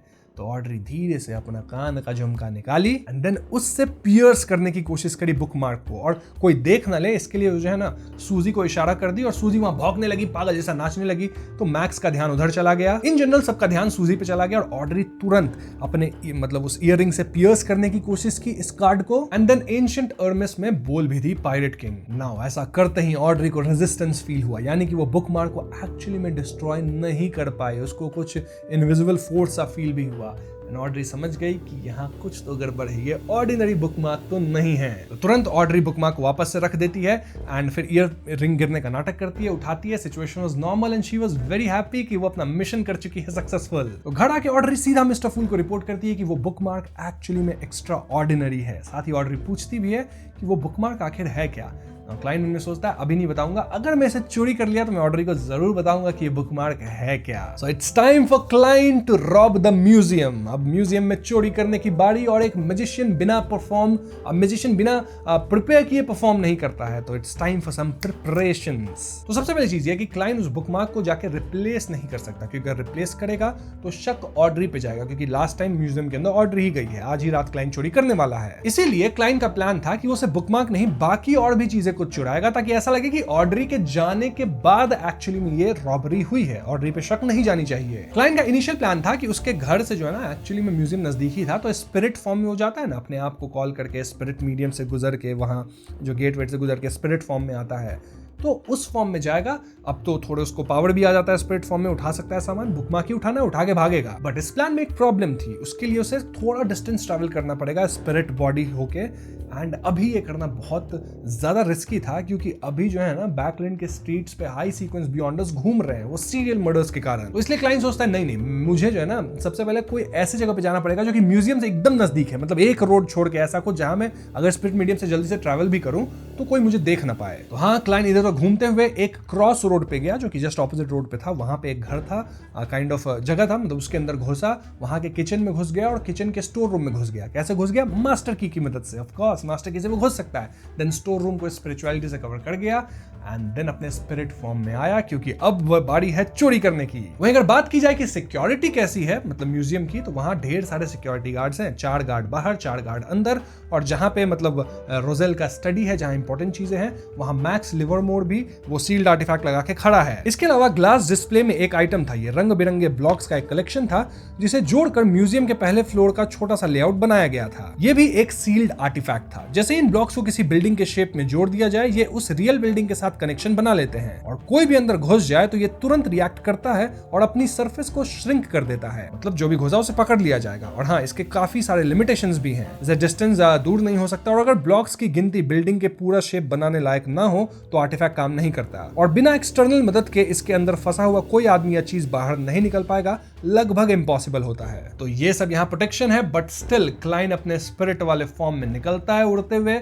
उसको ऑफ कोर्स नॉर्मल गार्ड्स देख नहीं पाते और सीधा जाता है सेकंड फ्लोर पे। इट्स चोरी टाइम मित्रों। होता है ना धूम मचा ले, तो अब धूम मचाने वाला है क्लाइन, ऋतिक रोशन बन के चोरी करने वाला है, जो गंदा था। बट हाँ, अब चोरी होगी एंड ये कार्ड ऑफ ब्लास्फेमी तो है। अब इस कार्ड में क्या निकलेगा, क्या क्लाइंट चोरी कर पाएगा, सब बताता हूं अभी। तो म्यूजियम के एग्जीबिशन हॉल में जहां पे रोजेल की डायरी रखी थी, वहां पे 2 मशीनरी हाइव माइंड के बियॉन्डर्स थे और उन्हें अचानक से कुछ आवाजें सुनाई देती है उधर बाथरूम में से, और वहां जो सील्ड आर्टिफैक्ट था उसके अंदर एक ग्रे डॉट फ्लैशिंग दिखता है। इसका मतलब कि उस नियरेस्ट वॉशरूम में कोई तो एक लाइफलेस ऑब्जेक्ट आई है। हो सकता है कुछ पत्ते ही उड़ के आ गए हों, ऐसा ही सोचते हैं ये मशीनरी हाइव माइंड वाले। इन्होंने क्या पता कि क्लाइन यहाँ पूरे प्रिपरेशन के साथ आया था। मजिशियन है ना, प्रिपेयर करके ही आता है। क्लाइन यहाँ सेकंड फ्लोर पे आराम से अपने स्पिरिचुअल फॉर्म में फ्लोट मार रहा था। देन यहीं से क्लाइन ऐसे स्नैप किया और बाथरूम में जो मैच स्टिक वो डाल के रखा था वो जलता है और आवाज करता है। ऐसे में जो मशीनरी हाइव माइंड वाले थे उनके मन में आता है चलो चल के देखते हैं उधर क्या आवाज किया। लेकिन उनको इंस्ट्रक्ट किया गया था कैप्टन के द्वारा कि भैया कहीं भी कुछ भी हो कैप्टन जाके देख लेगा, तुम दोनों इस जगह से नहीं हिलोगे। तो ये दोनों नहीं हिलते। वहीं कैप्टन मैक्स जो है वो पेट्रोलिंग कर रहा था, चारों तरफ देख रहा था। उसे अंदाजा लग गया था कोई तो एंट्री मारने की कोशिश कर रहा है, लेकिन कैप्टन चिल था क्योंकि उसके पास था सील्ड आर्टिफैक्ट फर्स्ट फ्लोर पे। तो एज लॉन्ग एज जो भी अंदर घुसा है वो फर्स्ट फ्लोर पे गया तो सील्ड आर्टिफैक्ट उसे पकड़ ही लेगा। सो कोई टेंशन वाली बात है नहीं। लेकिन उन्हें क्या पता क्लाइन अपने स्पिरिट फॉर्म में है। जी हाँ, वो सेकंड फ्लोर से अपना सर घुसा के, शैंडलियर होता है ना ऊपर झूमर लगा होता है, उससे निकालता है और फर्स्ट फ्लोर पे देखता है अच्छा यहीं पे है मैन्युस्क्रिप्ट, यहीं से चोरी करना है मुझे। बिना टाइम वेस्ट किए क्लाइन तुरंत उस बुकमार्क को लेने जाता है। लेकिन क्लाइन के दिमाग में एक बात था कि देखो ऑड्री उस बुकमार्क को टच की है तो शक ऑड्री पे जा सकता है, तो मैं एक नहीं 2 बुकमार्क उठा लूंगा ताकि ऑड्री पे कोई शक ना करे। हाँ, क्लाइन एक बुकमार्क उठाया जो कि कार्ड ऑफ ब्लास्फेमी हो सकता है और दूसरा बुकमार्क ऐसे ही रैंडमली उठाया और तभी क्लाइन को अब बच्चे की रोने की आवाज जोर जोर से सुनाई देने लगती है और इस आवाज के बीच में ही क्लाइन जो था वो स्पिरिचुअल फॉर्म में भी फंस जाता है। लिटरली उसकी बॉडी फ्रोजन हो गई और वो मूव नहीं कर सकता इस पॉइंट पे। बच्चे की चीखों के साथ ही क्लाइन के आसपास हवा में पतली काली दरार सी उभर आई, जैसे टुकड़े टुकड़े में बटी किसी लोहे की टेढ़ी मेढ़ी जेल हो। एक पल में ही उनमें से एक काली दरार फट गई और उसके अंदर एक खून से भरी हुई आंख दिख रही थी। उस आंख के बीच एक गहरा प्यूपिल था जिसके अंदर अनेक छोटे छोटे सफेद कीड़े रेंगते हुए हिलते दिख रहे थे। ये बिजार आई बॉल्स क्लाइन को स्टेयर कर रहे थे। इट वाज क्लियर कि क्लाइन को कोई बहुत ही हाई पावर बियॉन्डर पकड़ चुका है। और तभी क्लाइन देखता है कि सीढ़ियों पे ऊपर एक लेडी बैठी हुई है, एकदम लेदर बूट्स पहने हुए है, और वो क्लाइन से पूछती है कि तुम यहाँ क्या करने आए थे और तुम स्पेसिफिकली उस बुकमार्क को ही क्यों चोरी कर रहे थे। अब ये जो बंदी है वो कितनी हाई सीक्वेंस बियॉन्डर हो सकती है, इससे ही तुम अंदाजा लगा लो कि क्लाइन उसको सेंस तक नहीं कर पाया कि वो वहां पे थी और वो क्लाइन को जकड़ चुकी है, मतलब क्लाइन अब उसके चंगुल में है। वो दोबारा पूछती है कि तुम उन 2 बुकमार्क्स को ही क्यों उठाए, क्या है उसमें। लेकिन इससे पहले वो कुछ करती या कुछ बोलती, क्लाइन उसकी तरफ देख के स्माइल करता है और अगले ही सेकंड क्लाइन गायब था, वहां था ही नहीं। और अकेले गायब नहीं हुआ, उन 2 बुकमार्क्स को भी साथ लेके गया। अब आप सोच रहे होगे ऐसा हुआ कैसे, समझाता हूं। देखो, ये क्लाइन जो इस वाले फॉर्म में आता है वो समनिंग करके आता है। याद है जब फर्स्ट टाइम वो बुक 1 में ट्राई किया था, और समनिंग खत्म करने के लिए उसे वापस नहीं जाना होता है, मतलब कि समनिंग बस वो खत्म कर देगा तो अपने आप वापस खींच के चला जाता है, ग्रे फॉग में पहुंच जाता है। तो क्लाइन यहां भी एग्जैक्टली वही किया था। वो जो समनिंग का ये जो पूरा रिचुअल था, बस उसको समाप्त कर दिया। चाहे वो कहीं भी फंसा हो, तुरंत उसकी स्पिरिट जो है ग्रे फॉग के अंदर आ जाएगी। एक ही तरीका है क्लाइन को रोकने का, अगर ये जो बियॉन्डर थी वो क्लाइन को खत्म कर दी, उसके स्पिरिट बॉडी को खत्म कर देती, इससे पहले कि क्लाइन समनिंग को खत्म करके भाग पाता। वो तो वो कर नहीं पाई। जैसे ही क्लाइन समनिंग खत्म किया तो भले वो जकड़ा हुआ था, पकड़ा गया था, बट अपने आप समनिंग खत्म होते ग्रे फॉग में वो पहुंच गया। तो यस, क्लाइन सक्सेसफुली दोनों बुक मार्क्स को चुरा चुका है। वो तुरंत ही ग्रे फॉग में बुक मार्क्स, अज़ेक का कॉपर वेसल था जिसकी मदद से वो इतना अच्छा स्पिरिचुअल फॉर्म मेंटेन कर पा रहा था, उसको भी ग्रे फॉग में रख देता है एंड तुरंत अपनी बॉडी में वापस आता है। क्लाइन सोचता है मास्टर की यूज करके ना बिल्डिंग्स के थ्रू निकल के यहां से मैं भाग जाऊंगा, कोई दिक्कत नहीं है, पकड़ा नहीं जाऊंगा। और क्लाइन करता भी यही है, लेकिन यहां होता है एक कांड ये कि मास्टर की का जो नेगेटिव इफेक्ट है ना, वो अभी ही क्लाइन पे आता है। यानी कि क्लाइन लिटरली कहीं और पहुंच गया है, वो खो चुका है। और जहां कहीं भी क्लाइन पहुंचा था, वहां क्लाइन को स्मेल आती है खून की। अब खून की स्मेल क्यों आई? क्योंकि लिटरली क्लाइन की आंखों के सामने यहाँ 12th सीरियल मर्डर हो रहा था। मजाक नहीं कर रहा मित्रों, क्लाइन के सामने लाइव वो चीज हो रही है। वो ऐसी जगह पे पहुंच गया जहां पे ये कत्ल हो रही है, एकदम सामने उसके। और ये कत्ल कर कौन रहा होगा? ऑफ कोर्स सीक्वेंस 6 का जो डेविल होगा। और था कौन ये? एक्चुअली में ह्यूमन नहीं था, बल्कि एक काला बड़ा सा कुत्ता था। अब ये कुत्ता क्लाइन को देखता है, ग्राउल करता है, उसका बॉडी एक्सपैंड करता है। ऑफ कोर्स उसकी ये पावर है, 2-3 मीटर लंबा बीस्ट जैसा बन जाता है और सीधा क्लाइन पे हमला करता है, मतलब अपने नाखून से मारता है। क्लाइन अपने आप को सब्स्टिट्यूट करता है पेपर से, और पेपर तो फट गया भैया, हाल बुरा कर दिया। अगर ये लग जाता क्लाइन को तो बचने का कोई चांस था नहीं। क्लाइन सोचता है चलो भागा जाए यहां से, लेकिन ये जो डॉग था वो डेविल लैंग्वेज में डाई बोलता है। डाई बोलते क्लाइन एकदम स्थिर हो जाता है, उसकी हार्ट बीट रुक जाती है और क्लाइन खत्म होने लगता है। लेकिन अगेन ये एक पेपर सब्स्टिट्यूट था, असली क्लाइन तो पीछे था, वो भाग रहा था। क्लाइन यहाँ डॉग के लिए इल्यूजन थोड़ा क्रिएट करता है, देन खिड़की पे कूदता है और सीधे नीचे भागता है। लेकिन ये डॉग भी ब्लू फ्लेम्स क्लाइन की तरफ मारता है, वो भी वहां जहां पे क्लाइन कूदने वाला था। मतलब समझ रहे हो कितना स्मार्ट है ये डेविल। ऑल्दो क्लाइन यहाँ कूदते ही रोल करके किसी तरह इससे बच जाता है। अब देखो, एज अ मैजिशियन क्लाइन को हमेशा हर चीज के लिए प्रिपेयर करना पड़ता है। इसके लिए वो प्रिपरेशंस करके नहीं आया था। सो इट वाज क्लियर कि क्लाइन इस पोजीशन में इस डॉग से नहीं लड़ सकता, मर जाएगा 100%। वैसे में क्लाइन के पास सिर्फ एक रास्ता बचता है, एंड दैट वाज चिल्लाना शुरू करता है, मर्डर हुआ है, मर्डर हुआ है, मुझे बचाओ, मुझे बचाओ। क्योंकि क्लाइन को पता था कि यहाँ आसपास कोई ना कोई हाई सीक्वेंस बियॉन्डर घूम ही रहा होगा, वो आवाज सुनेगा, आएगा। एंड ये बात उस डेविल को भी पता है, वो जो डॉग है, ठीक है, तो डेविल भी भागेगा। होता ऐसा ही है, डेविल थोड़ा घबरा जाता है, यहाँ से भाग के निकलता है और क्लाइन को भी भागने का मौका मिल जाता है। क्लाइन तुरंत कुछ स्ट्रीट से निकलता है, एक रेंटल कैरेज पकड़ता है, उसमें बैठता है और भागना शुरू करता है। अब कैरेज में बैठ के क्लाइन थोड़ा सा चिल हो ही रहा था, तभी उसे फील होता है कि अचानक सब कुछ आसपास शांत हो गया है। उसके कैरेज के अंदर जो है ना, पी वाइन्स जो होते हैं ना, पेड़ के वाइन्स, वैसे आ रहे हैं, पूरा फॉरेस्ट जैसा बन रहा है। क्लाइन सोचता है 1 मिनट फ्लेम कंट्रोल से इसको जलाता हूं, लेकिन ऐसे करता है, चुटकी बजता ही नहीं है, फ्लेम कंट्रोल होता ही नहीं है, एज इफ उसका पावर काम ही नहीं कर रहा। इनफैक्ट क्लाइन तो फील करता है कि उसका पूरा कैरेज ही हवा में उठ गया है, और जो कैरेज चला रहा था उसको कुछ नहीं पता चल रहा है, ये बस क्लाइन को पता चल रहा है। सब कुछ एकदम शांत हो गया था। क्लाइन को लगा अब तो मैं गया, देयर इज नो पॉइंट, अब मैं बच नहीं सकता। और तभी अंदर से एक लेडी आती है। ये वही लेडी है जो कि लेदर बूट्स पहनी हुई थी म्यूजियम के अंदर, जो कि क्लाइन को ऑलमोस्ट पकड़ ली थी। ऑल्दो लेडी क्लाइन को पहचान नहीं पाई थी उसके स्पिरिट फॉर्म में। अभी वो क्लाइन के पास इसलिए आई है क्योंकि क्लाइन चिल्ला रहा था ना, मर्डर मर्डर, मुझे बचाओ। तो आई और पूछी कि तुम क्या कर रहे हो बाहर, क्यों घूम रहे हो और क्यों चिल्ला रहे थे। अब क्लाइन जानता था कि अगर वो झूठ बोला तो पकड़ा जाएगा, इसीलिए वो सच बोलता है। जस्ट दैट चोरी वाला पार्ट जो है ना, उसको हटा देता है। तो हाँ, क्लाइन बोलता है कि मैं एक प्राइवेट डिटेक्टिव हूं, मेरा नाम है शर्लॉक मोरियार्टी, मैं तहकीकात कर रहा था ये सीरियल मर्डर वाला केस। सारी बातें ये सच है। इनफैक्ट क्लाइन ये भी बोलता है कि इसी सिलसिले में मैं मास्टर की का इस्तेमाल कर रहा था, देखो मेरे पास ये की है, इसे मैं कोई भी लॉक खोल लेता हूं। लेकिन इसका नेगेटिव साइड इफेक्ट हुआ, जिसके कारण मैं ऐसी जगह पे पहुंच गया जहां पे 12th कत्ल हो रहा था, और मैं उसको देख भी लिया। वो एक काला सा कुत्ता है, वही ये सारा काम कर रहा है, तो यही सब हुआ मेरे साथ। तो उससे बचने के लिए मैं सेव मी करके भाग रहा था, यही सब हुआ। मतलब क्लाइन सबको सच बता दिया, बस चोरी वाला पार्ट हटा दिया। ऐसे में लेडी क्लाइन को देखी, कुछ बोली नहीं, बस इतना कह दी कि वो जो की है ना, जो तुम इस्तेमाल करते हो, उसका नेगेटिव इफेक्ट बहुत खतरनाक है, उसको हमेशा डेंजरस जगह पे ही तुम्हें पहुंचाएगा। तो जब तक एकदम जरूरी नहीं होना की का इस्तेमाल मत करना। ये बोल के लेडी चली जाती है, फॉरेस्ट अभी हट जाता है, सब सिचुएशन नॉर्मल हो जाता है। एंड क्लाइंट वाज लाइक बच गए, नहीं तो ये लेडी को अगर पता चल जाता कि वो मैं ही था जो कि कार्ड चुरा के भागा है, बुकमार्क, ठीक है, तो मेरा तो गेम आज डन था। मोreover वो लेडी ये भी समझ गई थी कि क्लाइंट कोई ऑफिशियल बियॉन्डर नहीं है। स्टिल वो लेडी क्लाइंट को कुछ की नहीं, डिपिक्टिंग कि शायद वो भी कोई ऑफिशियल बियॉन्डर ना हो, या इवन है तो उसको इससे कुछ प्रॉब्लम नहीं है। और हाँ, क्लाइंट ये भी प्रॉमिस करता है कि अब से इस मास्टर की का इस्तेमाल नहीं करूंगा, ये कहां से कहां मुझे पहुंचा देता है। तो हाँ, क्लाइंट तुरंत अपने घर आया और बिना ग्रे फॉग में गए सीधा सो गया कि आज कुछ नहीं करना, हो सकता है मेरे ऊपर नजर रखी जा रही हो। और अगली सुबह जब क्लाइंट उठता है तो न्यूज़पेपर देखता है, जहां पे न्यूज यही था कि 12वां कत्ल हो चुका है, सीरियल किलर स्ट्राइक्स अगेन। वैसे न्यूज़पेपर के कोने में एक छोटा सा ये भी न्यूज था कि कल रॉयल म्यूजियम में चोरी हुई है, छोटी सी।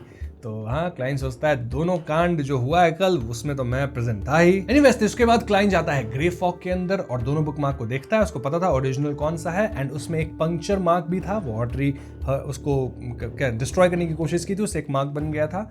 तो हाँ, यही ब्लास्फेमी कार्ड है, लेकिन इसको ओपन कैसे किया जाए। सबसे पहले तो क्लाइंट पायरेट किंग बोलता है अलग अलग लैंग्वेज में, लेकिन उससे कार्ड में कुछ होता नहीं। देन वो वन पीस भी ट्राई कर लेता है बोल के, उससे भी कुछ होता नहीं। इस पॉइंट पे क्लाइंट को याद आता है कि एम्परर रोजेल डायरी में लिखे थे कि वो चाहते हैं कि ये कार्ड किसी को ऐसे ही मिल जाए, मतलब अननोइंगली, एंड उसके हाथ में कुछ इतनी बड़ी ताकत आ जाए। और अगर ऐसा है तो इस कार्ड को ओपन करने का जो कुछ भी पासवर्ड होगा वो इतना कुछ डिफिकल्ट होना नहीं चाहिए जिसमें आपको बहुत ज्यादा दिमाग लगाना पड़े। It should be something like कि कोइंसिडेंशियली भी आप इसको खोल लेते। और अगर इतना सिंपल कुछ पासवर्ड है तो मोस्टली वो अपने बीवी या बच्चों का ही नाम लिखे होंगे, रखे होंगे पासवर्ड में। बट वो अपनी बीवी से तो उतना कुछ प्यार करते नहीं थे, मटिल्डा से, तो उनकी जो बड़ी बेटी बर्नाडेट है उसका नाम बोल के देखूं क्या। तो क्लाइंट यहाँ एंटिस में पहले बर्नाडेट बोलता है, उसमें काम नहीं किया तो फेस एक्ट में बोलता है, और उसके बोलते ही कार्ड होता है ओपन। कार्ड के ओपन होते ही क्लाइंट की जो मेंटल एनर्जी थी वो काइंड ऑफ खिंचने लग जाती है। लेकिन क्योंकि क्लाइंट अब सीक्वेंस 7 मैजिशियन है तो उसे कुछ ज्यादा फर्क पड़ता नहीं। ये बुकमार्क या जो कार्ड था उसके ऊपर जो रोजेल की इमेज थी वो चेंज हो जाती है और एक नई इमेज आती है जिसमें रोजेल बिल्कुल एम्परर की तरफ बैठा हुआ है। उसके सर पे क्राउन है, आर्मर है, केप है, ऑल दैट। उसके हाथ में एक सेप्टर था और वो एकदम कोल्ड आईज की तरह देख रहा था, मतलब बना के रोजेल। एंड पता है ये कार्ड कौन सा था? Sequence 0 black emperor. Literally black emperor का जो पाथवे था ना, उसके सीक्वेंस 9 से लेके 0 तक की सारी इंफॉर्मेशन थी जो भी आप सोच सकते हो। पोशन फॉर्मूला, क्या क्या रिचुअल्स करना पड़ सकता है, एवरीथिंग वाज मेंशन्ड हियर। और इसी बात पे अब मैं आपको पहली बार एक ऐसा पाथवे बताने वाला हूं जहां मैं सीक्वेंस 9 से लेके आपको सीक्वेंस 0 तक का सब कुछ बताऊंगा, कुछ नहीं नाम बताऊंगा, ठीक है। तो ये है लॉयर पाथवे, जिसे आप ब्लैक एम्परर पाथवे भी कह सकते हो, और इसका सीक्वेंस 9 है लॉयर, सीक्वेंस 8 है बारबेरियन, सीक्वेंस 7 है ब्राइबर, सीक्वेंस 6 है बैरन ऑफ करप्शन, सीक्वेंस 5 है मेंटर ऑफ डिसऑर्डर, सीक्वेंस 4 है earl of the fallen, sequence 3 है फ्रेंजीड मेज, सीक्वेंस 2 है ड्यूक ऑफ एंट्रोपी, सीक्वेंस 1 है प्रिंस ऑफ अबोलिशन और सीक्वेंस 0 है ब्लैक एम्परर। तो यस, ये है पूरा पाथवे, लिटरली एक कंप्लीट पाथवे। और इसका जो सीक्वेंस 0 है ऑफ कोर्स वो ट्रू गॉड जैसा ही होता है। अब इतना ही नहीं, और सुनिए, अभी बहुत सारी और भी इंफॉर्मेशन है जो कि क्लाइंट को यहां मिल गई है। सीक्वेंस 1 यानी प्रिंस ऑफ अबोलिशन से ब्लैक एम्परर बनने के लिए जो रिचुअल चाहिए होता है उसमें सबसे पहला स्टेप है कि व्यक्ति का अपना एक कंट्री हो। जी हाँ, लिटरली आपके पास अपनी एक कंट्री होनी चाहिए जहां लोग उस व्यक्ति को एम्परर के नाम से जाने और ये बात आम लोगों में कॉमन नॉलेज बन जाए। फिर उसे एक स्ट्रिक्ट और अजीब से रूल्स का सिस्टम बनाना होगा जो नॉर्मल लॉजिक को फॉलो ना करे। इसमें आर्किटेक्चरल स्टाइल्स तक शामिल होते हैं। उसके बाद अपने सिटीजन्स को चुपके से 9 पिरामिड जैसे सीक्रेट मॉसलम्स बनवाने होते हैं। जब ये होता है तो प्रिंस उन मॉसलम्स में से एक में जाता है और अलग अलग सिटीज में फैलाए हुए सिटीजन्स के साथ कॉरस्पॉन्डिंग सैक्रिफिशियल रिचुअल्स करता है। तब प्रिंस सीक्वेंस 0 की पोशन पीता है। अगर एडवांसमेंट सक्सेसफुल हो जाए तो ब्लैक एम्परर तब तक सच में नहीं मरता जब तक सारी 9 सीक्रेट मॉसलम्स डिस्ट्रॉय ना कर दी जाएं। अगर वो एनहाइलेट भी हो जाए, खत्म भी हो जाए, तो भी वो इनमें से किसी मॉसलम से दोबारा जाग सकता है। यहाँ और भी डराने वाली बात यह है कि अगर डीटी को मार भी दिया जाए और सारे मॉसलम्स भी तोड़ दिए जाए, तब भी अगर उसके बनाए हुए ऑर्डर का कुछ हिस्सा दुनिया में बाकी हो तो वो दोबारा मिस्टीरियसली रिवाइव हो सकता है। ये डेथ के खिलाफ एक लूप होल जैसा लगता है। उसे पूरी तरह मिटाने का सिर्फ एक बेस्ट तरीका है एंड दैट इज कि एक नया ब्लैक एम्परर पैदा हो जाए। ये एक डीटी है, भगवान है दोस्तों। इंसान डीटी से लड़ ही नहीं सकते, एंजल्स भी नहीं। जब तक कोई खुद और डीटी ना बन जाए वो डीटी की पावर को समझ भी नहीं सकता। क्लाइंट को यह भी पता चलता है कि जब एक ट्रू गॉड किसी सीक्वेंस 0 पे होता है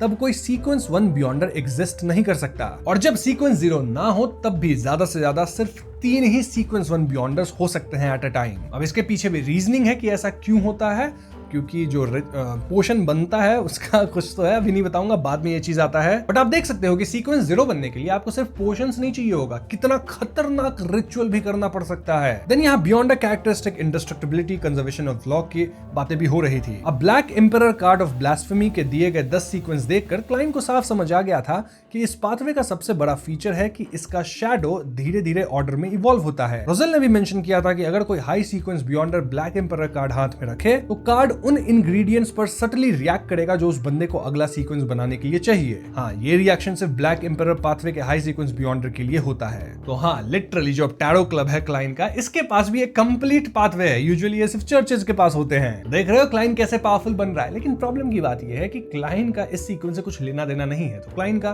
कोई यूज नहीं है इस सीक्वेंस के ब्लास्फेमी कार्ड को लेके। वैसे आगे इस कार्ड का बहुत अच्छा इस्तेमाल होता है इसी बुक के अंदर, ठीक है, बट अभी के लिए क्लाइंट यही सोचता है कि कोई यूज है नहीं। लेकिन हाँ, वो फॉर्मूला जो कार्ड के अंदर मिला है सारे सीक्वेंसेस का, उसको तो बेच सकता है ना, रिचुअल बता सकता है, वही बहुत पैसा कमा के दे देगा क्लाइंट को। तो चलो ठीक है, थोड़ा पैसा ही कमा लेंगे इससे। वैसे कहने के लिए हो गया ना कि अब टैरो क्लब के पास एक कंप्लीट सीक्वेंस है ब्लैक एम्परर का। कितनी अच्छी बात है, सुनने में मजा आता है। देख रहे हो, पावर ऐसे ही लोगों को करप्ट करता है। मैं खुद को क्लाइंट समझ के खुद ही करप्ट हो रहा हूँ। अच्छा हुआ मैं नहीं गया एलोटीएम की वर्ल्ड में, वरना ट्रू क्रिएटर मेरे को, समझ रहे हो ना, गंदी गंदी बातें सुना देता। और हाँ, क्लाइंट यह नोटिस करता है कि हर सीक्वेंस पे रोजेल अपना ही इमेज डाले हुए था, अलग अलग स्टाइल में। कितना सेल्फ ऑब्सेस्ड है ये बंदा emperor roselle. Anyways, client was very happy कि चलो जो कल मैं चोरी करने गया था वो सक्सेसफुल हुआ और उसका माल भी अच्छा मिला है। और इसी खुशी में वो फूल बन के ऑड्री को बता देता है, मतलब मैसेज छोड़ देता है कि एक्चुअली में वो जो बुकमार्क था उसमें था card of blasphemy made by whom, emperor roselle. और ऑड्री को भी ये बात सुनाई देती है, पता चलता है, और ऑड्री भी तुरंत समझ जाती है कि ओके, इसका मतलब हमारे टैरो क्लब के पास अब सीक्वेंस 9 से सीक्वेंस 0 का एक पूरा पाथवे आ चुका है, विच इज अमेजिंग। अब अगली जब भी मीटिंग होगी उसमें पूछा जाएगा कि आखिर इसमें कौन सा पाथवे एंड ऑल दैट। तो ऑड्री खुद भी बहुत एक्साइटेड थी, सोच रही थी एक छोटा सा बुक मार्क, उसके अंदर ये निकला, भाई फूल का कुछ कहना नहीं। अब इसी पॉइंट पे मैं आज की वीडियो को खत्म करना चाहूंगा। रीजन ये है कि एक तो मुझे दिल्ली जाना है तो थोड़ी सी छोटी वीडियो बनाया हूं, और दूसरा रीजन ये कि यहां से एक्चुअली में वो जो सीरियल मर्डर चल रहा है ना, वो वाला पाथ शुरू हो जाता है। देन यहाँ कुछ किडनैपिंग्स होती हैं, उसका एक पर्दाफाश होता है, एंड एक्चुअली में काफी ज्यादा फाइट्स आगे आती हैं। तो मैं सोच रहा हूँ कि अगली वीडियो में उन चीजों को कवर किया जाए, वरना अगर मैं इसको यहाँ शुरू कर देता हूँ तो अगेन 1 घंटा लगेगा सबको एक्सप्लेन करने में, वीडियो बन जाएगी 3 घंटे की। तो टेंशन मत लो, आगे 3 घंटे की भी वीडियोस प्लान्ड हैं, बट फॉर नाउ नहीं। सेकंड बुक को ऐसा नहीं करेंगे, थर्ड बुक में ऐसा काफी कुछ है, बहुत ज्यादा, जिसमें वीडियोस एक्चुअली में 3-4 आवर्स भी जाएगी। सो यस, एलओटीएम हर हफ्ते ऐसे ही आते रहेगी, कभी कभी हफ्ते में 2 वीडियोस भी आएंगी। और अगर आप इन वीडियोस को मिस नहीं करना चाहते तो सबसे पहले तो इस वीडियो पे टारगेट पूरा कर देना। अगेन वही सेम टारगेट है, 10K लाइक्स, 2K कमेंट्स और 100K व्यूज। नहीं भी पूरा करोगे टारगेट तो भी वीडियोस आती रहेगी, लेकिन टारगेट पूरा होता है तो थोड़ा सा मजा आता है। बाकी वीडियो पसंद आए तो लाइक और शेयर करें, और चैनल पे नए हो तो हमें सब्सक्राइब भी कर लेना। I will see you guys in the next one. Peace out.